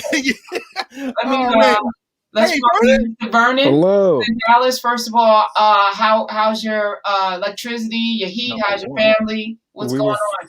Yeah, thank you so much for the question. Thank you, Professor Hunter and Professor Carr. It's been a wild week. But fortunately, my family and I were spared from some of the worst parts of it. So we're okay. Okay, good. So thank you for asking. Though? Is it? I mean, it's supposed to be 50-something degrees there today, right? It's warming up. Yeah. So it's certainly warming up. I think that we're supposed to have a high in the high 50s or 60s over the next couple of days. Thank God. It's all starting to melt, and the streets are okay. And I believe the power for a lot of people has come back on, but not for everyone. Obviously, not for enough. And then people whose pipes have burst, and folks who are still suffering. A lot of people lost their lives. A lot of people have lost their homes as a result of I think, malfeasance, not just global weirding and not just the climate, but malfeasance. Certainly. Political malfeasance has been some really certainly with the governor and the senators. Yes. Yeah. And it's ironic that people who don't even live in the state were fighting to make sure that folk could get their power back on, while others flew to Cancun. But all right. How about that? So what you got? Bro, what's going on? Yeah, certainly. Professor Hunter, Professor Carr, I want to thank you again for this fantastic space you've created. Professor Carr, I've been following you since 2014 as a consequence of the killings of Trayvon Martin and Mike Brown. Oh yeah, brother. We lived through that damn man. And y'all had your brother there. Was Xavier Johnson, the cat they blew up? The little robot in and blew up. Yeah, certainly. Yeah, we have a thin blue line poster still up in neighborhoods from that. What? I mean, of course. Yeah, certainly. And both of them John is Dallas. Both of them John. That was a couple of years ago. And Amber Geiger, the police officer. Oh, yeah. So trying to make sure that people are held accountable, I guess. But no question. I know that we don't have a lot of time, so I'll be brief. No, that's okay. Were you from Dallas? Or I gotta ask. From Dallas, born and raised. Okay, South Dallas. I used to go to they had a what was it called? Third Eye, the bookstore. So Pan African Bookstore in Dallas certainly is a fantastic resource. Third Eye may have been a study group, because Ashra Crazy and them used to be down there. In fact, it was a sister, I think. Sister Akweti? Yeah, that's yeah. She used to send her students from Howard, one of my best students I'll ever have, Ava Wilson, from South Dallas, man. And then, of course, y'all had the Black Academy of Arts and Letters in Dallas, man. So, I mean, So, anyway, I'm sorry, bro. Yeah, okay, you're Dallas, born and raised, okay. For sure, born and raised, and so it's been a lot of education I've been doing. Certainly, a few minutes ago, you said the sacred secrets will unfold. Oh, precious memory. And a few Saturdays ago, you had a question. Someone asked a question about voodoo and the heirlooms that have been lost throughout history. And so originally, that's the question that I wanted to kind of ask you about to see if there was a text or some book that I could find or anything. But then I came to my parents' house and I have a book of genealogy. That's your family history. And so I thought, and so when I kind of realized that a question was being sent to me from the ancestors, it kind of made me emotional almost. So I'm gonna share some with you. I got a slave manifest. Whoa! From the port of New Orleans. Stop it. From 1821. Hey man, so are your folks Haitian? Well, so I was gonna ask you, where do I go from here? Got you. Because it's lost now. So I have a manifest. It ain't lost. Look at that. Like the first page, I got Rachel, who was born in about 1787. She was on the ship that came in New Orleans? Yes, from Baltimore. We got the name of the ship. It's the Lapwing. It was a taxi from Baltimore to New Orleans. What was the year of the trip? From Baltimore to New Orleans? Yeah. Let me because she was born in 87. So the ship landed in New Orleans in 1821. Okay. That's not unusual because what happens is, they supposed to have outlawed enslavement in the Constitution in 1808 in terms of importing. That's when the domestic trade exploded. Baltimore is a dangerous ass city. You know what I'm saying? So it could be because they was kidnapping people, but they ship you out of Baltimore and you end up in the deep South. Right. But it really explodes after in the 18 teens. So that this won't be hard to match at all with some stuff, man. But after New Orleans, what happens? So Rachel had 2 children on the ship who she brought with her, I guess, to New Orleans. I don't know if that's maybe like children. In this. Do you? Oh, I see there at the bottom. Yeah, highlighted. We have Rachel. She's 37, and then John Washington is 6. And it says Scene is 3. So Scene might have been. So we don't know where she was captured. Correct. They may have had her captured. If she's coming out of Baltimore, it could be the Eastern Shore. She might be out there where Harriet Tubman and Fred Douglass are. But those records are fairly, they're fairly detailed. This won't be hard. If you leave your information in the chat when we're gonna connect. The other thing is another of my best students. She's a professor now at the University of Chicago. She was at Dartmouth for a number of years. Rashana Johnson. She wrote a book called Slavery's Metropolis. You put your email. I'm gonna send okay. Rashana is from New Orleans. She came to Howard as a freshman. She wanted to write about enslavement. She wanted about the history of her people, and she is one of the finest young historians on the subject of slavery in New Orleans there is. And so I'm gonna connect you all because if she doesn't know off the top of her head, I'm guarantee you she will know as quickly or more than anybody in the country where to go look for these records. Well, great. Your ancestors, man. Well, thank you so much. It's a fantastic honor to speak to you both. Thank you for all you do, and stay safe and healthy. This is us, man. Stay warm, brother. Stay safe. For sure. And thank you for bringing that. I mean, it's that is humbling to be able to look and see your ancestor as far back as the 1700s. Yeah, we're fortunate, but certainly want to do a lot more research. But thank you so much again. Man, she was born the same year they started the Constitution. Which means her parents are older than America, so they need to stop making documentaries like it all started with. This is beautiful, bro. Right on. Thank you, Vernon. Nice to meet you. Thank you. Likewise. Make sure you put your email in the chat. Yeah, don't leave until you do that. And everyone, put the thumbs up. Let's break the algorithms here in this space we don't own, which we appreciate. We're grateful because it makes us all connected. But as we imagine what the world is supposed to look like, where we build our spaces, where we are funding our goals and having spaces for those, narratives to sit. Yes. This week we'll be ready to really unpack that. Oh, good.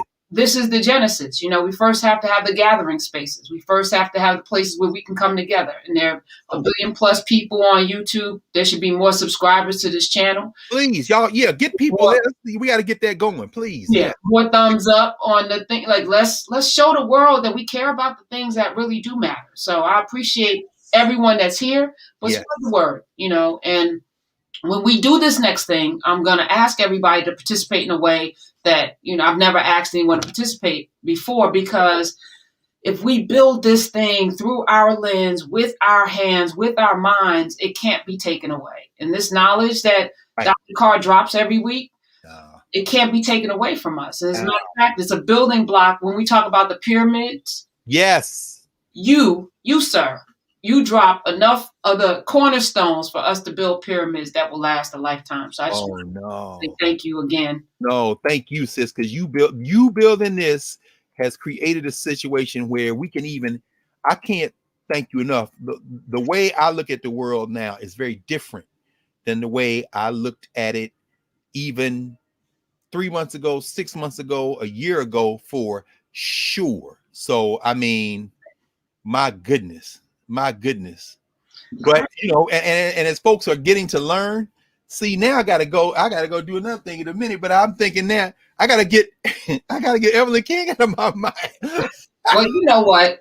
It's all right. Let that song be an earworm today. Oh, you got me so confused. It's a shame. Burn in. Come on now. Let's go. Let's not get started. Hey, I love you. I love everybody in here. Thank y'all. Thumbs up, like, share. Please. See y'all next week. Thank you.